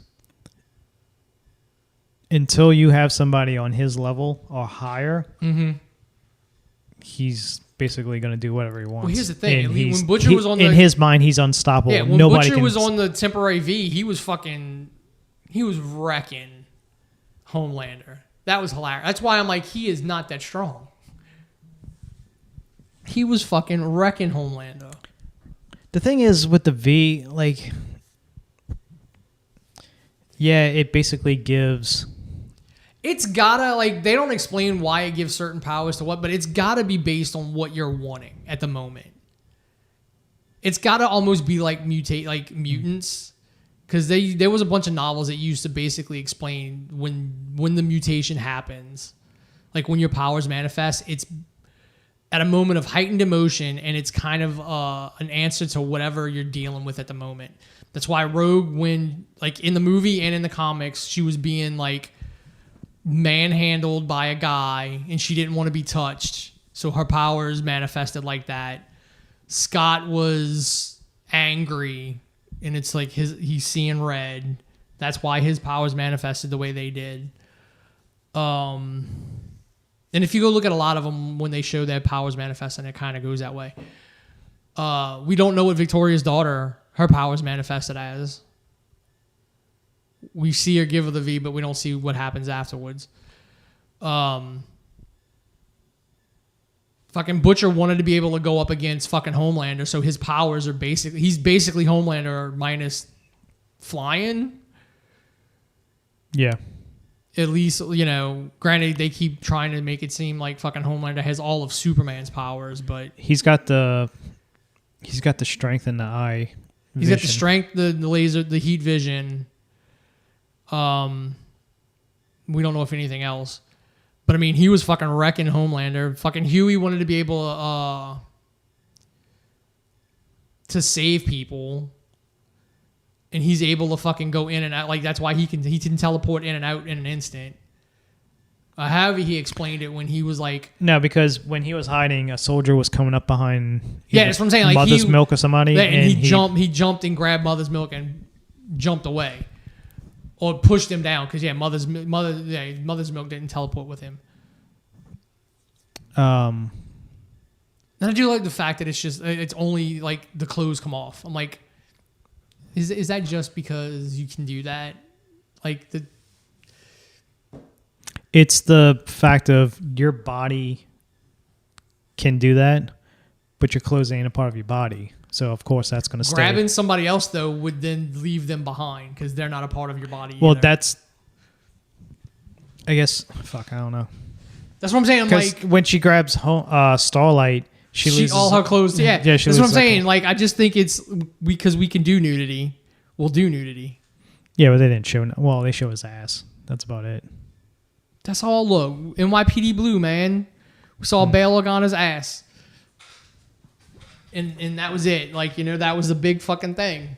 I mean, you've seen fucking what's his face, Dennis Franz's ass. No, it was Jimmy Smith's first. Well, yeah, Dennis Franz at one point also. Yeah, after me, but Jimmy Smith's was the first one. Because they were like, let's push it. Like, we got the good-looking guy, and we did him first. Now let's see if America can deal with fat ass. Yeah. Then the next thing would be Better Call Saul. Came back Monday. Oh my god, that episode was great. That's so good. Like, it's another one of those shows that won't get recognized by it will get nominated for a ton of shit. I think the first half, I think the split was like this first half of this season is what's nominated now, and then these last episodes will be what gets nominated next year. Yeah, because it's only 8 episodes or something like that total. Yeah, this season, the second season. Oh, the second season's 8. Yeah. Okay. Yeah. And so the next episode is the heart attack episode. Bob confirmed it. What, when Jimmy has a heart attack? When he has a heart attack for real. Oh, when he had the heart attack. Yeah. He's like, 3/4 of the scene, it's fine. And then the last portion of that scene is after the heart attack. He doesn't remember. He remembers doing the scene. He doesn't remember. He just blacks out and drops. Like, he doesn't remember anything after that. But he won't say which scene. He just says it's in that episode. I mean, that episode was so good, especially like the beginning. We were watching it and she's like, "What the hell's going on?" And I'm like, "This is how they get rid of fucking Hamlin." Yeah, when I see the shoes, like, this is how they get rid of Hamlin. And then I'm like, all right, so they went and dumped his body. I'm like, no, and then at the end when they're like, no, they buried his fucking ass in the lab. Yeah, basically holding hands with fucking Lalo. It is. I guess now they wanted, like, Vince wanted to, like, if you go back and rewatch Breaking Bad now, that's going to be in your fucking head the whole time. Yeah, the whole time in that lab, that fucking Lalo and fucking Hamlin are fucking buried in the fucking lab. And people trying to find the exact spot in the other episode in Breaking Bad episodes. I told her when it was done, I'm like, this episode really makes me not believe that fucking Salamanca got to jump on fucking Gus with the bomb. Like, he notices too much shit. Like, he noticed the fan. And, like, he notices too much shit. Well, the thing is, when Gus gets to that point with Salamanca, is that he's defeated everybody. And he even, like, when he told Lalo, it's like, I'm saving him for last. I'm saving Hector for last. He won. He beat everybody. He's the only one left standing. So his guard's down. He's fucking going in there to fucking gloat to Hector. He's not. I mean, I guess not it's thinking just, straight. I don't know. Like, but seeing this and then Gus up until that point, I'm like, fucking Gus Fring was a fucking amazing fucking villain. And then, I mean, technically he is the last one standing. And the best thing is, like, I don't know why I didn't realize what Lalo was telling him to go kill fucking Gus, just to go up to the Gus's house. Like, I don't know why I didn't put that 2 and 2 together. But Jimmy was like, no, send her, and you see her freaking out and stuff like the acting in this is so fucking. Well, and it's when I'm like, I'm kind of like, I think Jimmy is just that far ahead of other people. Yeah. Like, I don't, because I even asked, I said, did she tell him Mike was watching them? No. She never said anything to Mike. Because, no, like, to Jimmy about Mike. But he's got to know, like, Jimmy's got to know who he was being sent to kill. So he knows Mike works for Jimmy. So it would more than like sending her, even if he didn't, like he just figures she would be safer to be sent there than he would. If anything, it's he sends her, Kim, to do this. At least she's out. She's away from Lalo. Yeah, and she doesn't have to go. She knows Mike. There's no way she's getting to Gus anyway. Yeah. I don't think they even knew that was Gus they were talking about. I think Jimmy knew. Because she said Jimmy never met Gus. Yeah, he has. I think he has. When?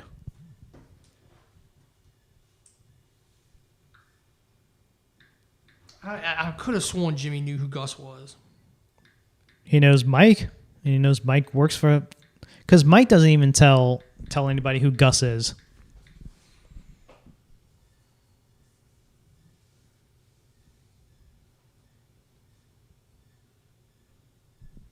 The plan was, like, Jimmy's plan was to get Kim away from Lalo. He's going to be the one to die. And she can escape. Because he probably figured she ain't going to go through with the plan. At least she has a head start. She can get out of town or try to disappear or try to go to the cops or do something.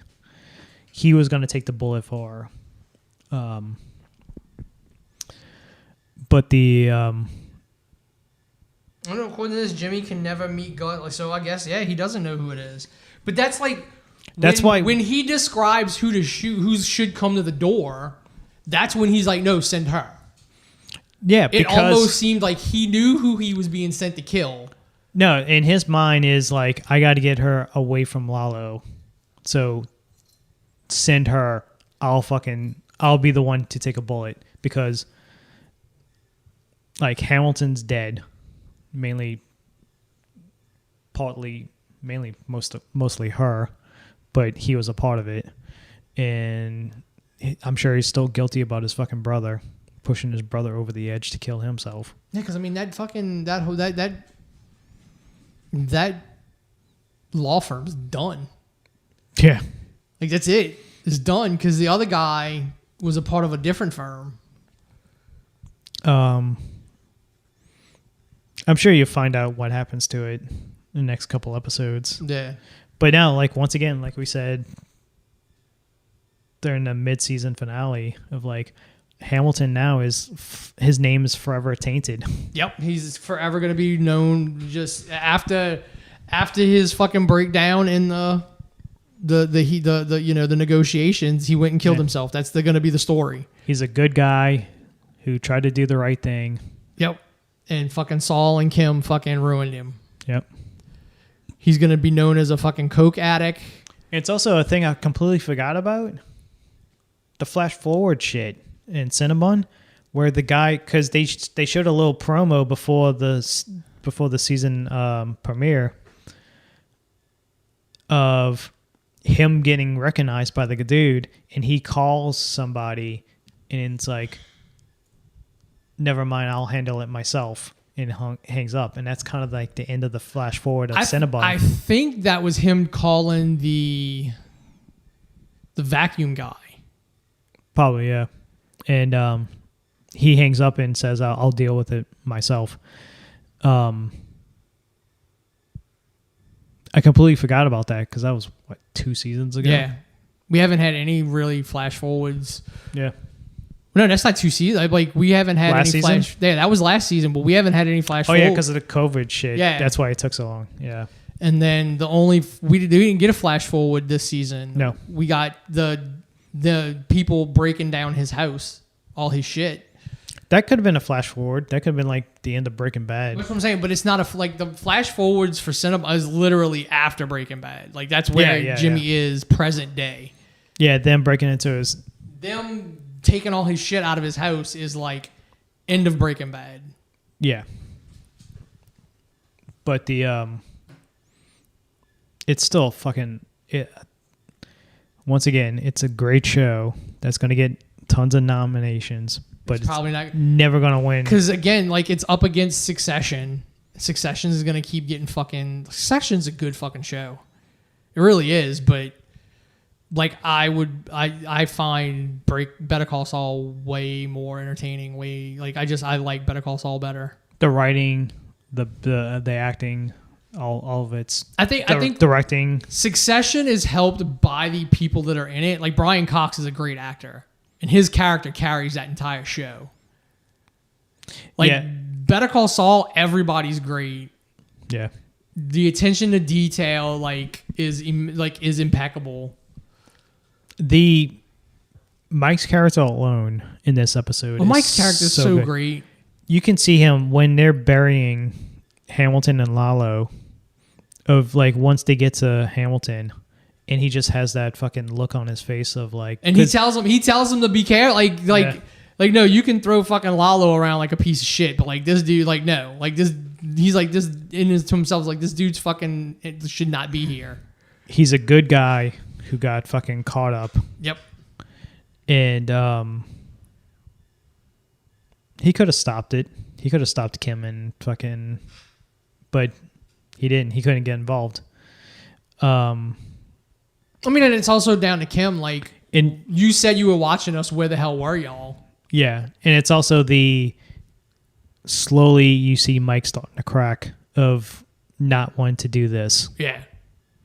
That later shows in Breaking Bad of he's got which is why it's so weird that fucking Bryan Cranston just gets to jump on him and because he didn't see him, and it's because he never seen Walter as a threat. Yeah, that's what I'm saying. It's capable. Just it's watching all this, you're man, once again, Gus going in. Yeah.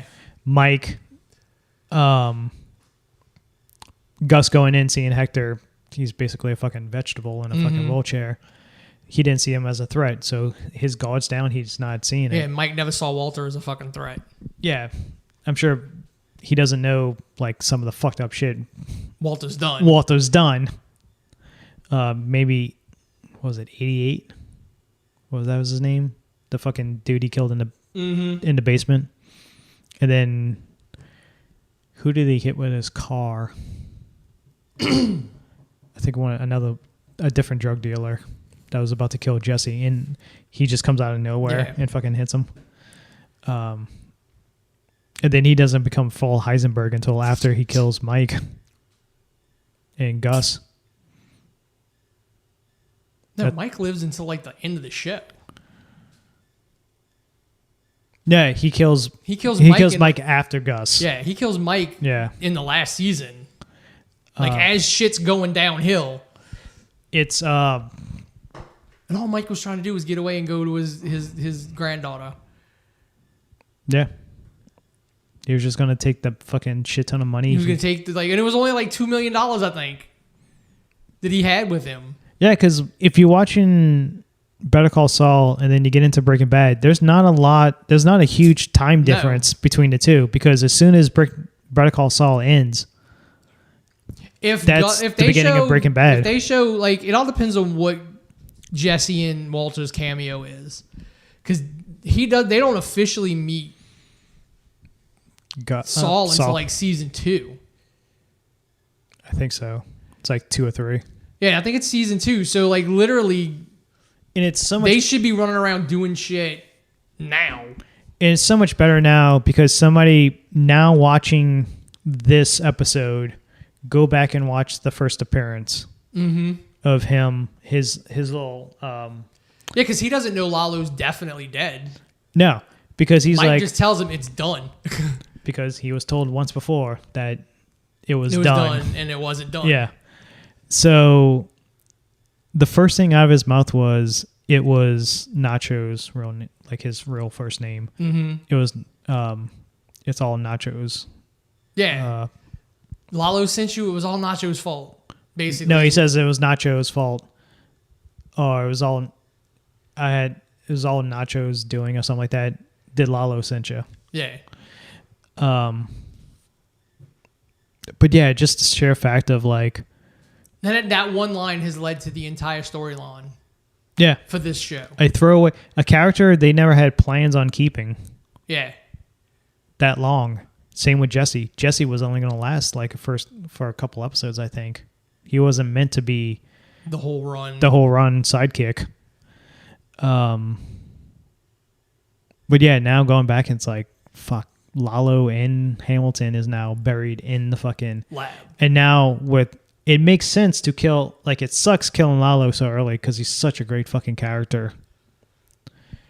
Wait, we got to see the lab get finished. Yeah, but now it makes sense. Now Gus has nobody. So yeah, nobody's gonna stop because Hector, Don, whatever his name is, Filio, is still in Mexico, but yeah, he gets taken care of later. They take him out during Breaking Bad.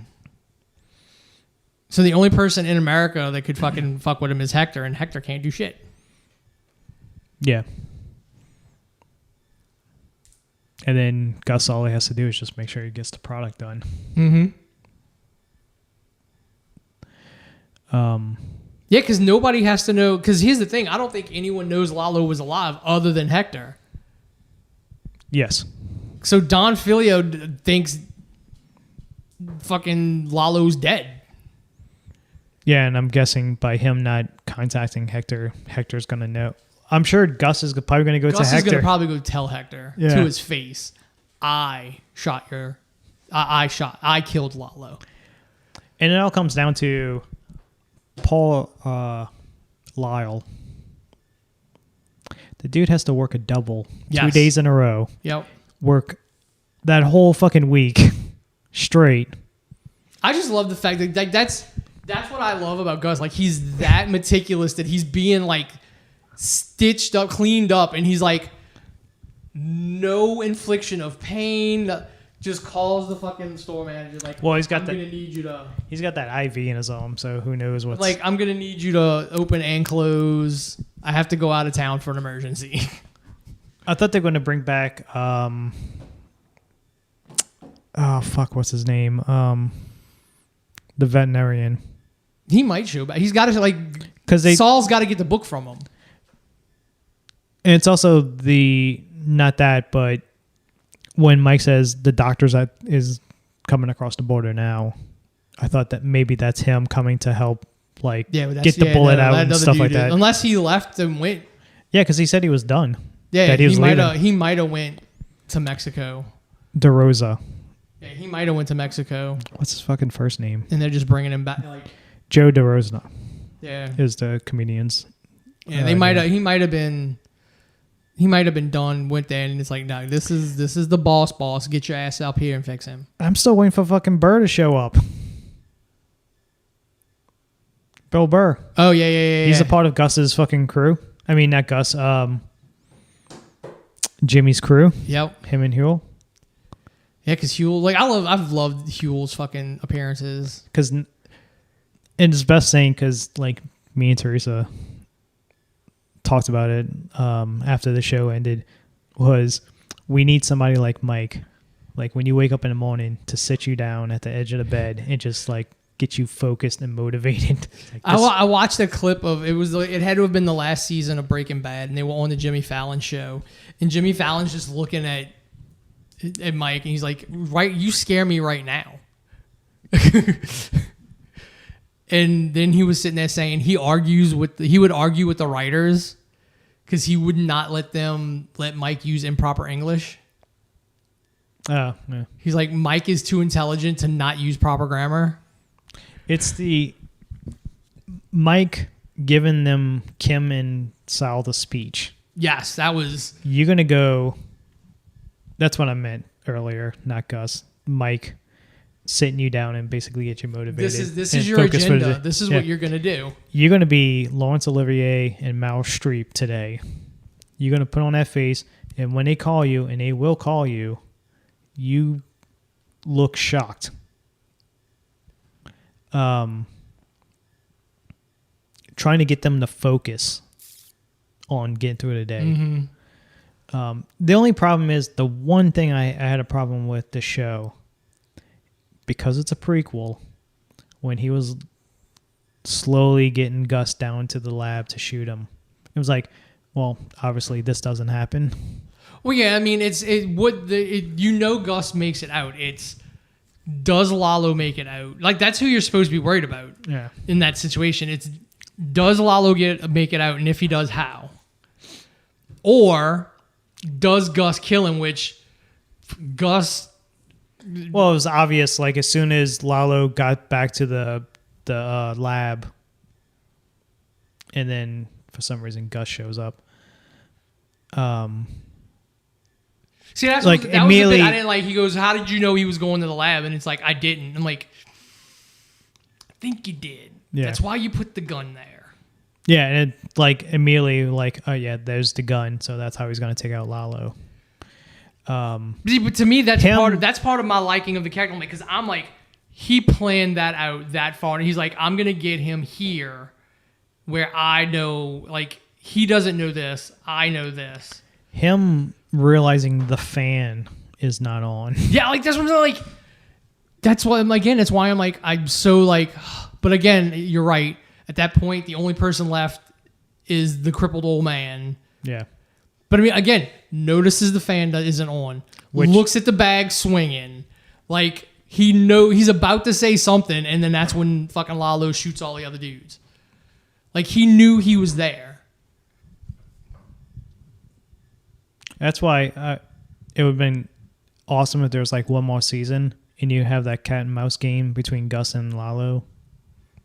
Like, for one more season of like Gus trying to get Lalo out of the way, but Lalo. I think. I mean, that as cool as that was. I don't think Lalo's that kind of cat. I think the way that went down is like that's Lalo's. Like he wasn't gonna. Like no. Like it's either I'm gonna go kill him now.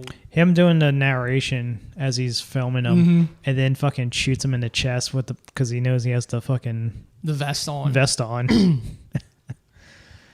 I mean, it's such a good show. Yeah.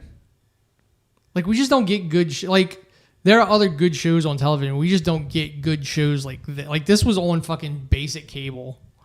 You don't get those anymore. FX, sometimes they get some good shows on there.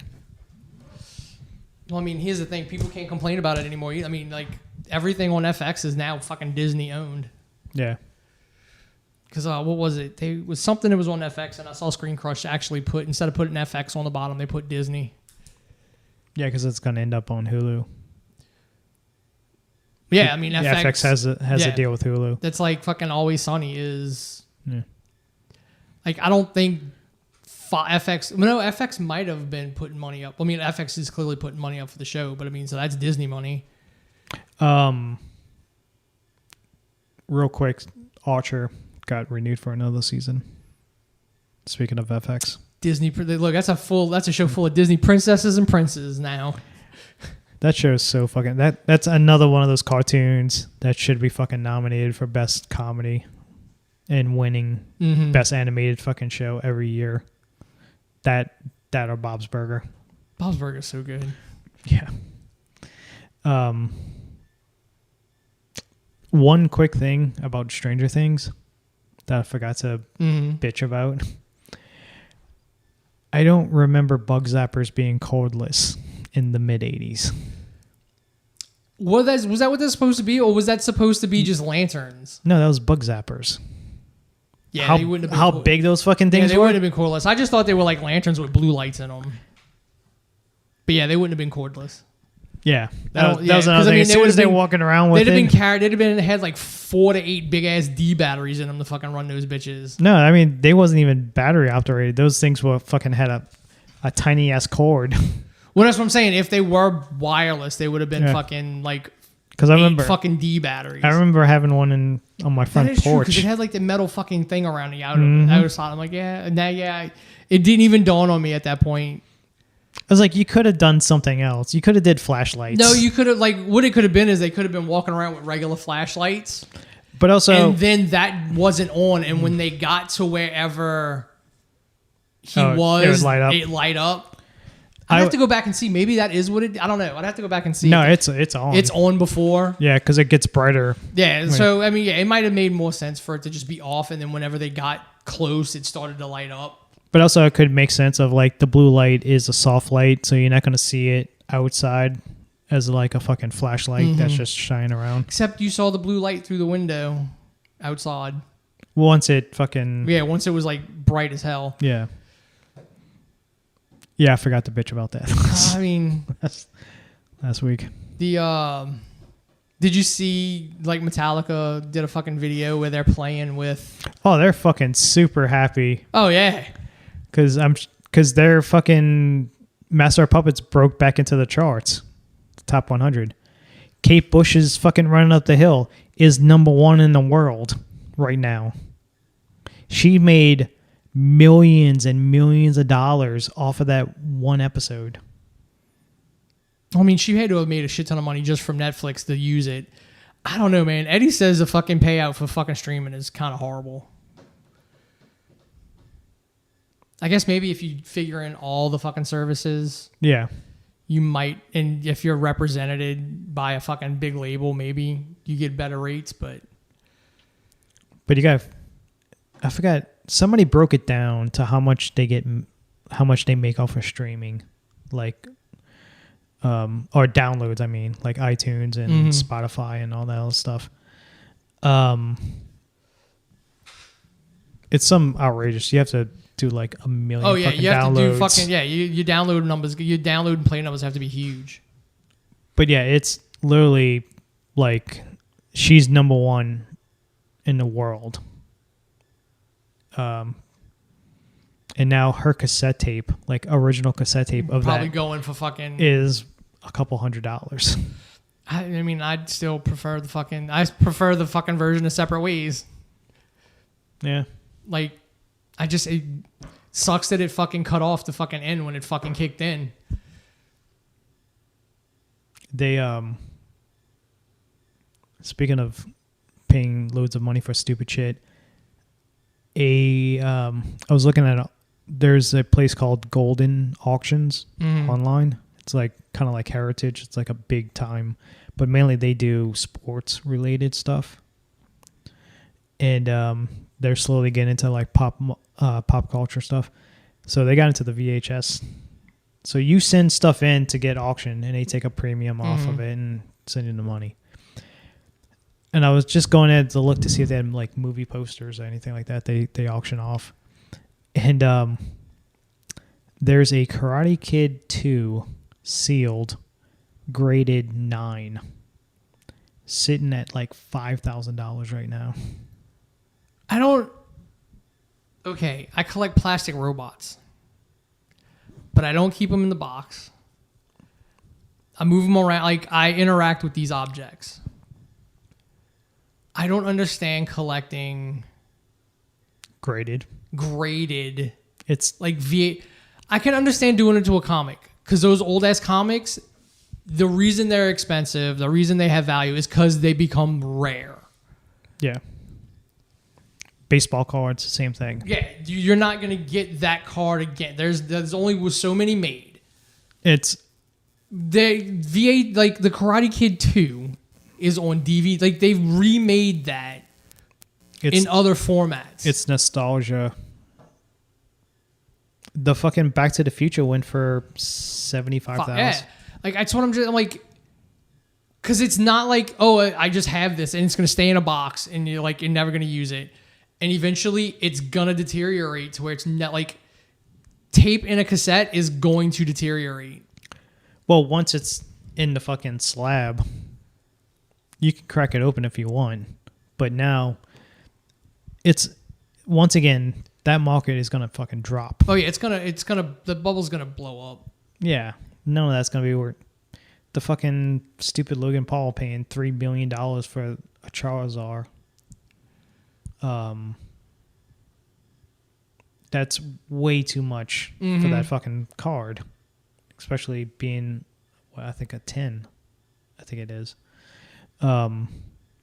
He completely killed the fucking market because he just drove up all the fucking prices on everything. Yep. There's a guy on YouTube.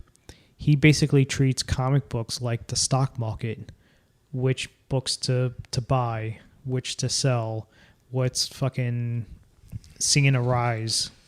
Well, I mean, it's like with before the supply chain issues and stuff with cars. You could go and look, especially in the South, after a hurricane. Cars, like certain cars prices would go up because you would then have a clear like, okay, all these cars got destroyed. There's less of them now.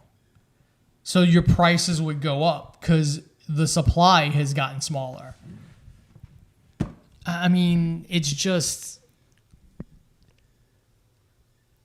And again, it's like with the Transformers. There's ones that I'm not going to replace that went missing in the hurricane. Fucking my Dirge figure is gone. And the only one that I can come across on eBay right now selling individually is $167. The set sells for over $300 with him and Ramjet. They'll eventually put out a different version, and I'll buy that, and I'm gonna have to like decide whether or not I like these versions or I want the new version. It's the same. But again, it's not like comics. Where, yeah, you're right. Action Comics #1, millions of dollars at this point because there's not many left. Dude, a page from like Amazing Fantasy 15 could go for thousands of dollars. That's like it's page on rarity, like yeah. So, which is why none of the comic books from the 90s are worth anything. So I was talking to Tim about the YouTube guy, and he was like, "Dude, fuck that guy because he's the one who's." Oh yeah, he's artificially like because people will watch him as an authority figure and artificially like what he wants to sell, he'll say is worth something, so the prices will go up so that he can sell whatever it is he has. That's what that is. He's creating an artificial fucking demand. Yeah, because I was watching like one of his videos popped up as a recommended, and it's like these titles from the 90s are going up in price. I mean, unless it's a rare fucking variant, they shouldn't be. It's like Deadpool like his first appearance is New Mutants 87. So that's always going to be a hot book because it's Deadpool's first appearance. Yeah, until somebody says, "Oh wait, this black silhouette in '86 is really Deadpool," and that's his first appearance. His real first appearance. First Cable. That's always going to be. Well, yeah, any of your first appearance books. I think also there was Amazing Spider-Man one, of course. First Carnage. 363 is hot. The second printing is worth more than the first printing because there wasn't a lot of those. Well, I mean, it's like I have all those Funeral for Superman, like Death and Superman books. They're not worth anything because they printed a shit ton of them. It's literally just... It almost killed the fucking company. I at this point, I'm like, I bought them to keep them. Like, I had them originally on first runs. Katrina destroyed them all. And I bought them back when I found them cheap. And then I don't even know what fucking condition they're in right now. I remember when that came out, going to Frank's comic shop in the Swegman's parking lot. And there was a line going down. And what's crazy is I could never, when they first came out, I could not find a black polybag issue. Like, they were all gone at the comic shops around here. But yeah, just as long as there's people with disposable money right now, like people are going to pay stupid amounts for some, like going on eBay. I'm trying to buy posters and people are just bidding fucking like 3 times what the poster's valued. And I'm like, dude, you're fucking nuts. I was like, that poster's not even close to being worth that. But people are buying it. Well, I mean, that's the people that, in a few years you can go find. They'll be selling the same shit. It's people... They're buying it to flip and then they're realizing, oh, wait, I paid too much. People our age now has money. And, like, hey, remember that shit we grew up with in the 80s? I would like to have that back. Or I mean, even then, even still, they're not realizing that it's not going to be worth that one day. No. Like, you're paying too much for it. When you try and get rid of it, it's not going to be worth what you paid for it. Dude, there's comic books that was worth 10 times. Sometimes, some of them more than that. At one point. But then, like, oh, well, this character is not going to show up in the movies. Or they canceled such and such. And that fucking bottom drops out, and that comic book's now worth nothing. And so,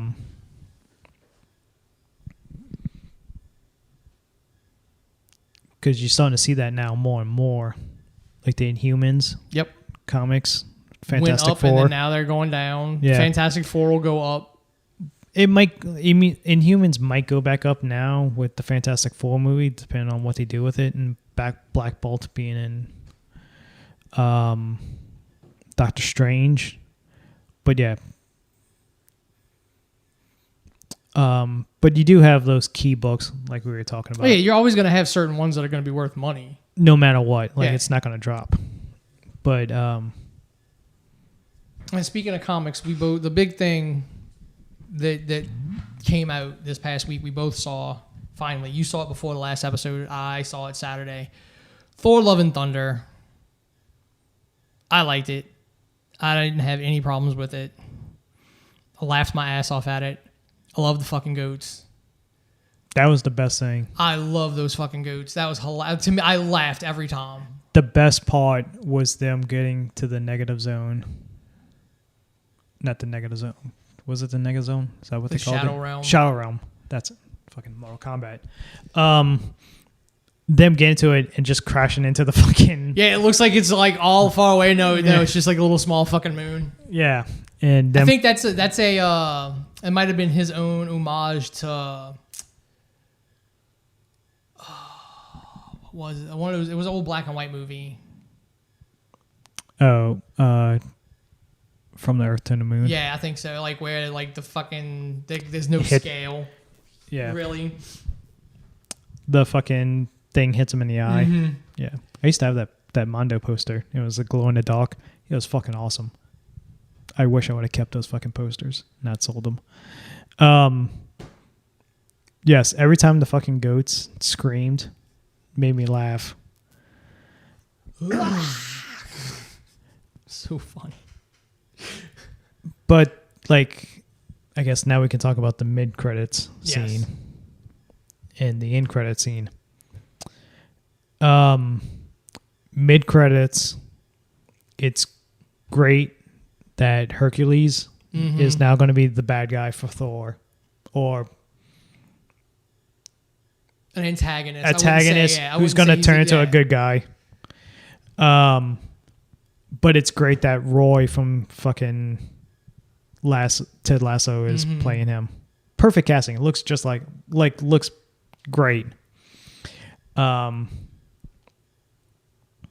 then the end credit is basically the send-off to, like, this whole movie was a send-off for Natalie Portman. Well, I mean, I think the very end credits with Valhalla sets up kind of does multiple things. Yeah, it gives her a send-off, whatever you want to say, like, but it also leaves it open for them to come back at something, like, to be in something else. If she doesn't want to, because she wasn't in Ragnarok, she probably did this just well, because and I think what it was is she's like, just to finish off a character. No, she didn't want to be just arm candy. Like, that's all she was. Like, her version of Jane Foster was just, she was a scientist, but she didn't do anything.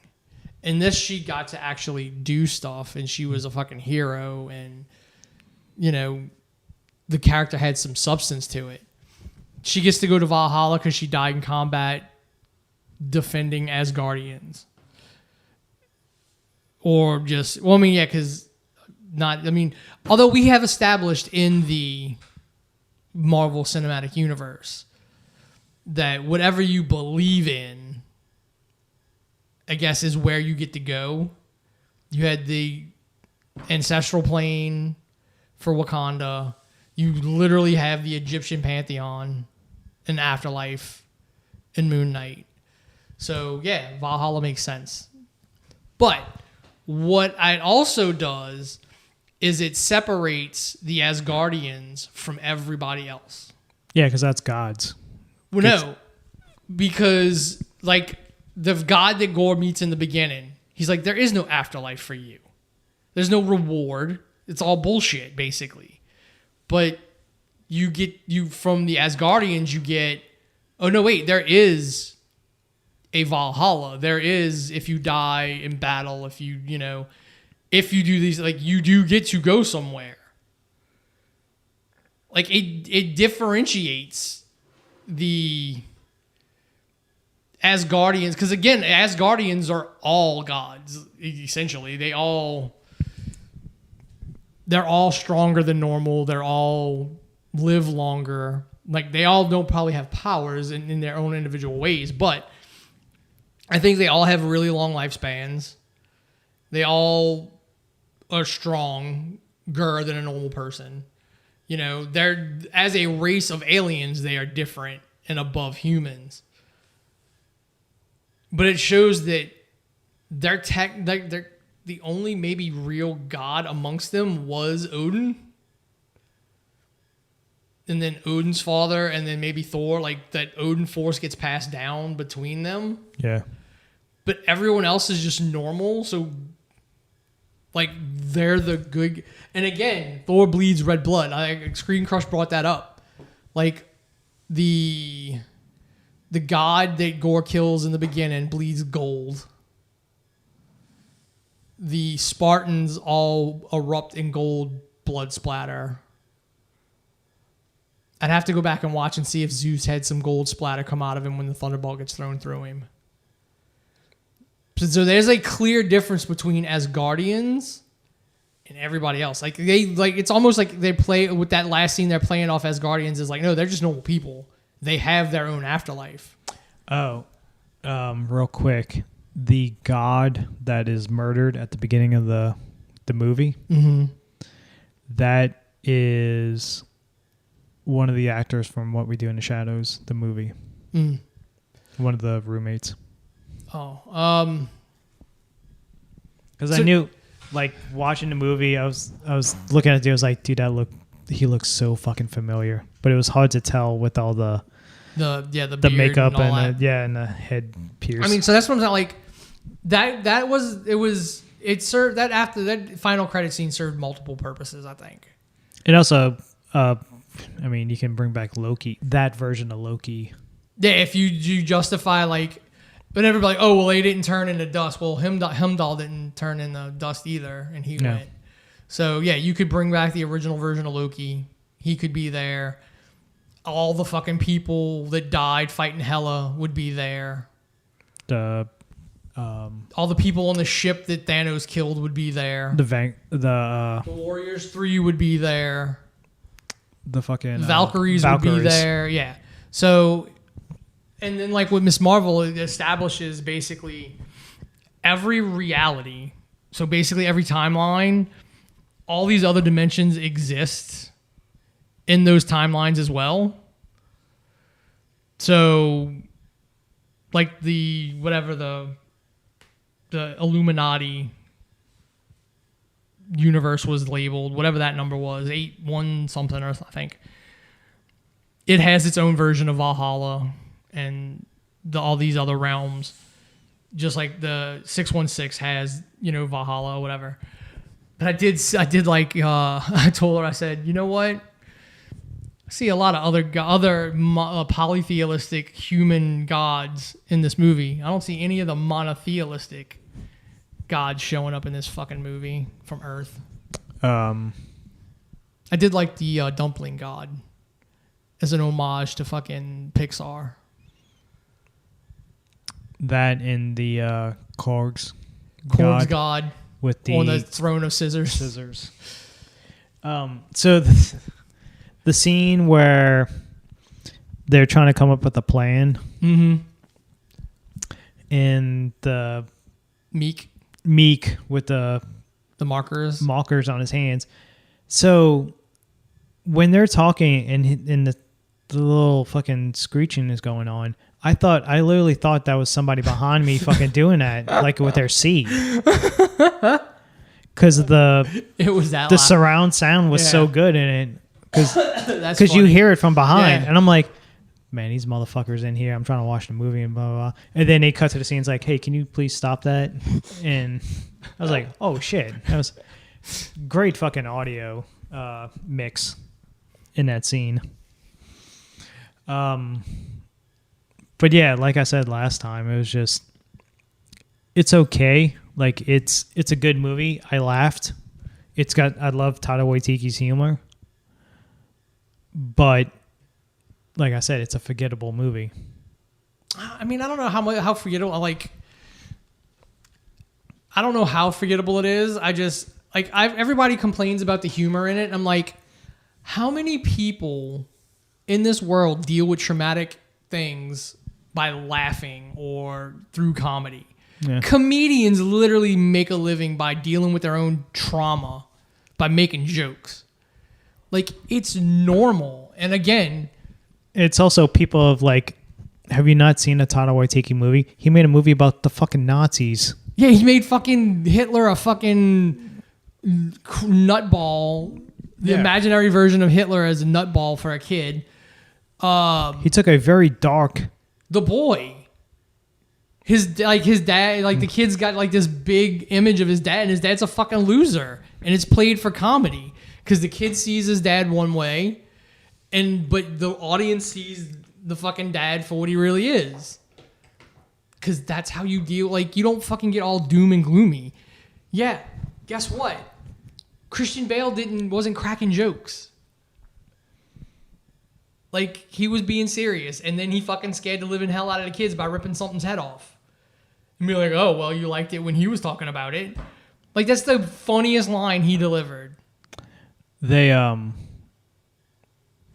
So when Thor is running through the woods and they're showing like the little... Mm-hmm. One of them's his kid. Yeah, one of them's his kid.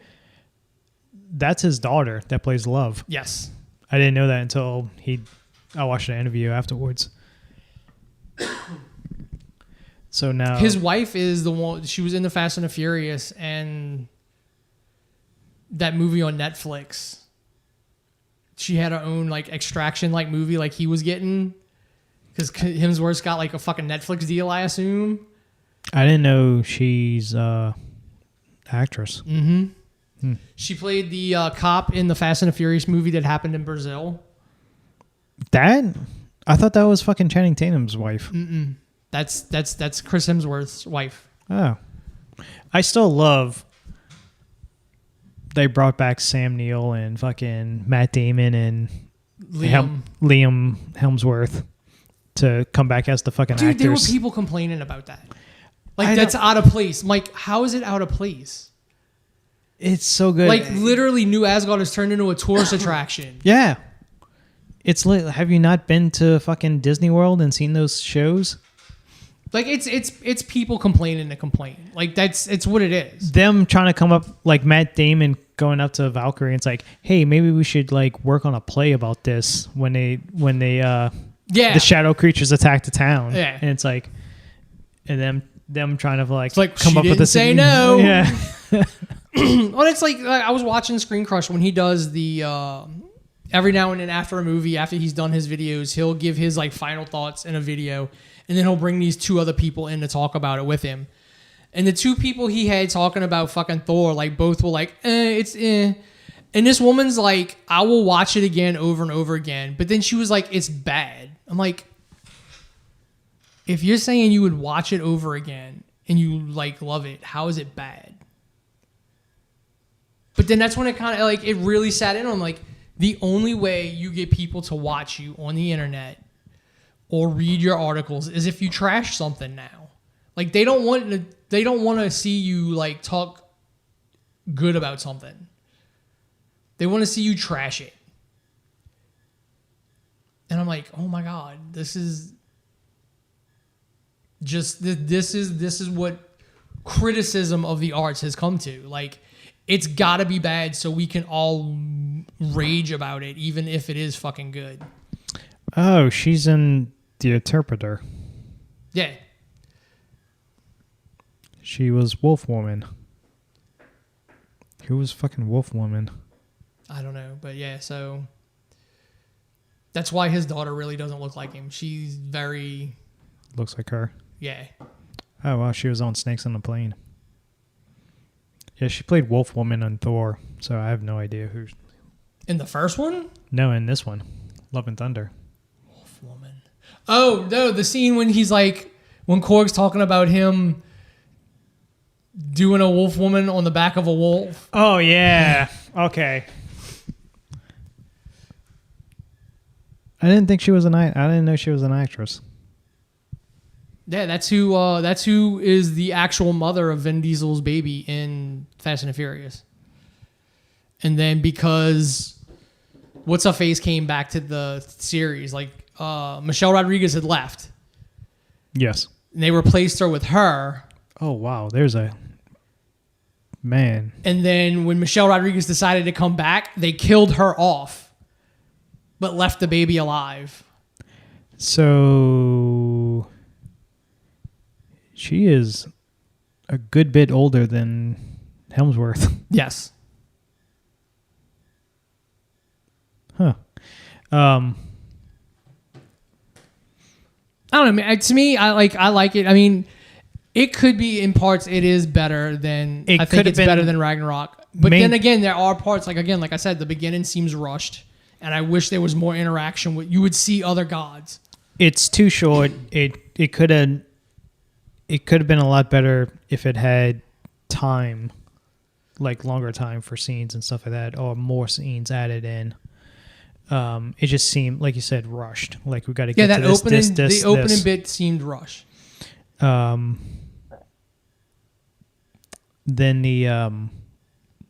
that's why I like Ragnarok better. It's a better story, and I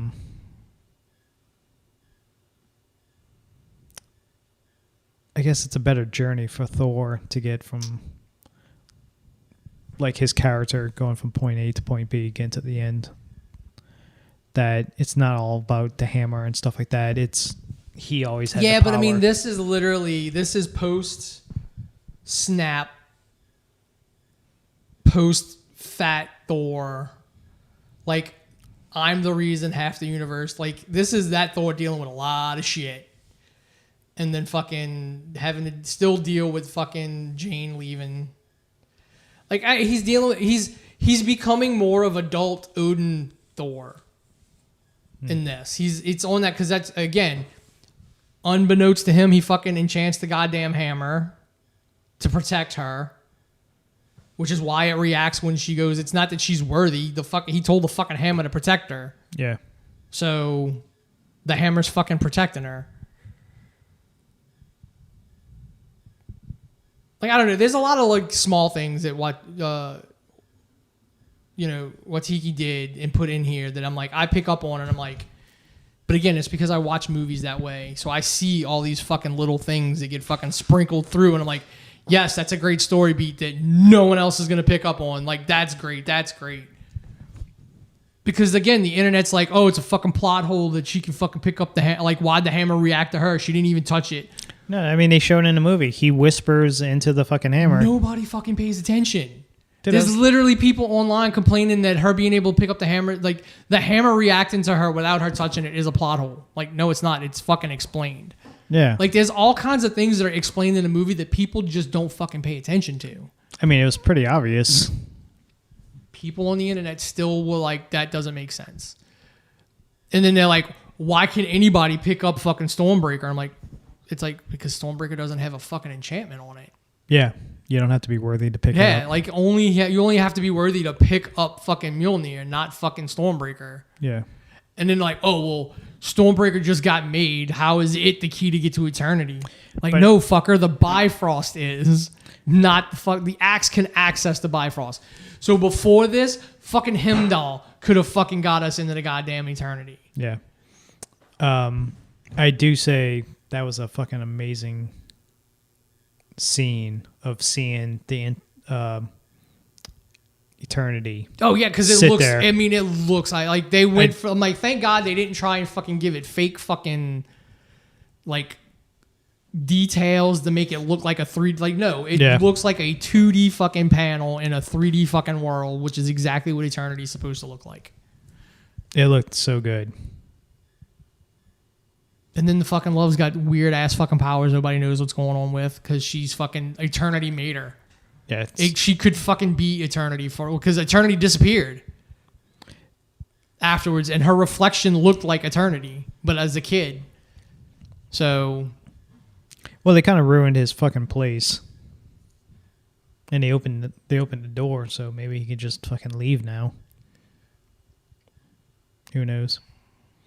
It's one of those you got to wait until Kevin comes out and it's like, all right, we're gonna do Secret Wars, or we're doing Annihilus,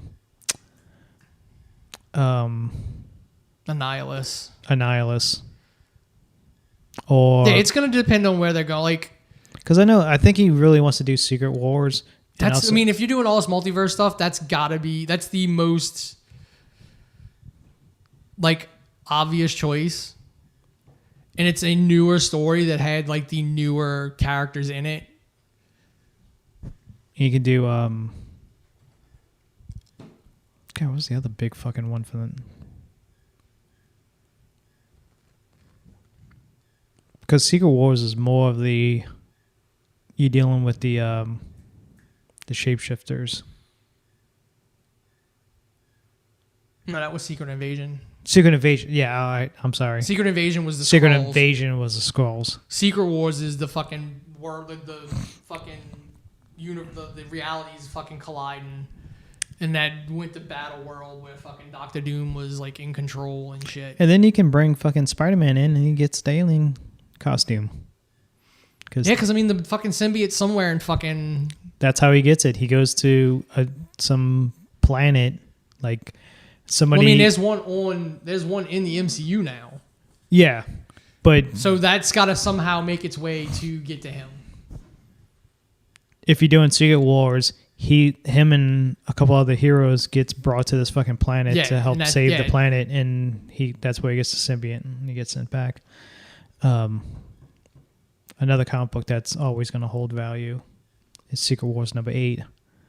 But not anymore, because now the debating's like, oh, well, technically, Web of Spider-Man issue whatever is now supposedly technically the first symbiont.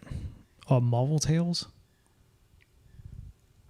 It's fucking stupid. But yeah, now you got to wait until. He's supposed to do something that. What's next? Nothing. That's it. Like they're shooting other stuff, but like so far everything with a release date has been released. Like we know the Marvels is coming out. We know other movies, but like the Black Panther 2 is being filmed. I thought there was another show. Is there another show coming up before the end of the year? I don't think so. Unless Armor Wars is being... Like, no, Armor Wars isn't going to be done. No. I think that's the next fucking show that was... Like, that's the only other show. Because What If 2 is not for another, like, 2 or 3 years, unfortunately. Who? What If? Season 2. Oh, yeah. That would... I mean...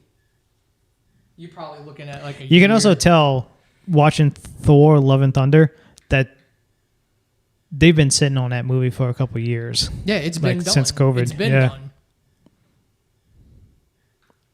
That's what I'm saying. Like last episode I said, we're just going to have to like... These movies that are coming out right now that had fucking 2020, 2021 fucking release dates, we're just going to have to like give them a little leeway. Spider-Verse is at the end of the year.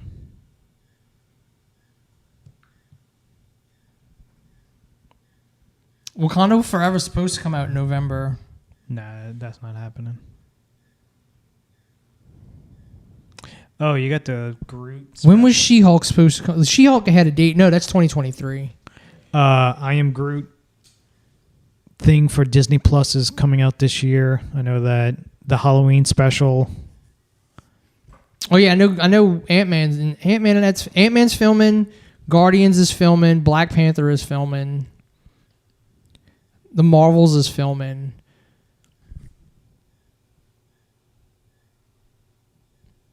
And then whenever She-Hulk is... Dude, She-Hulk's supposed to be August. According to this. What if Season 2, 2022? Guardians of the Galaxy Holiday Special, December 2022. And this is... Oh, no, Secret Invasions is a TV show. Yeah, Secret Invasions is the Nick Fury TV show. So there's still some stuff coming out, yeah. I Am Groot is August 10th on Disney Plus. She-Hulk is August 17th. Yeah, so there's some stuff. I mean, that's pretty soon too. The Marvel Halloween special is October. Guardians Christmas special is December. And then that's it for TV shows this year. I don't think there's any more movies. Dude, I mean, that's what I'm saying. Black Panther 2 is still on the schedule for November. I think that's got to be pushed back to like... Oh, no. Because of COVID shit. That's why they were still filming it. They started refilming it again this year. I don't know. But, yeah, so it's going to... like he said, like I thought he said he was going to come out with an updated fucking timeline and shit. I'm guessing it's got to be Comic-Con. Probably so. Because I think they do have a Hall H panel this year. Is it this weekend? Next weekend? Next weekend, maybe? Yeah, I think it's it's the weekend on the 21st. So it'd be next weekend. Yeah, according to this website. But this was in May. That Black Panther 2 is November 11th. Yeah, it's that what I was just looking at said November 2. Ant-Man, February. Because it already got pushed back because they had to stop filming at some point and then restarted filming. Guardians, May 5th. The Marvels, July 28th. 2023. And then unscheduled. So you're going to have like 3 fucking Marvel films just in the first half of the fucking year.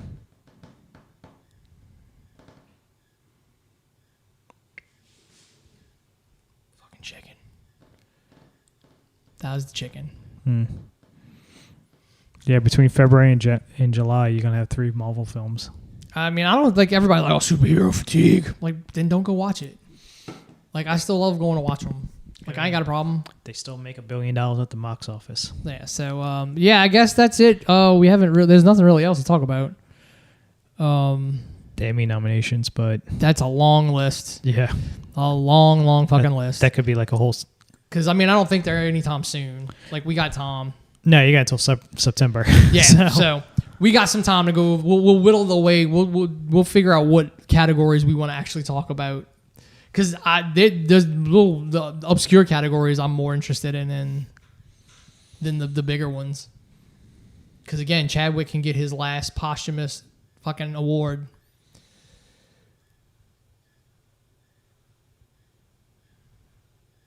I'm trying to think of anything newsworthy was. I don't know. Not really. I mean, we're at 2 hours and 23 minutes. I think we're good for this week. Yeah. So I'm Wayne. That was Paul. And we're out.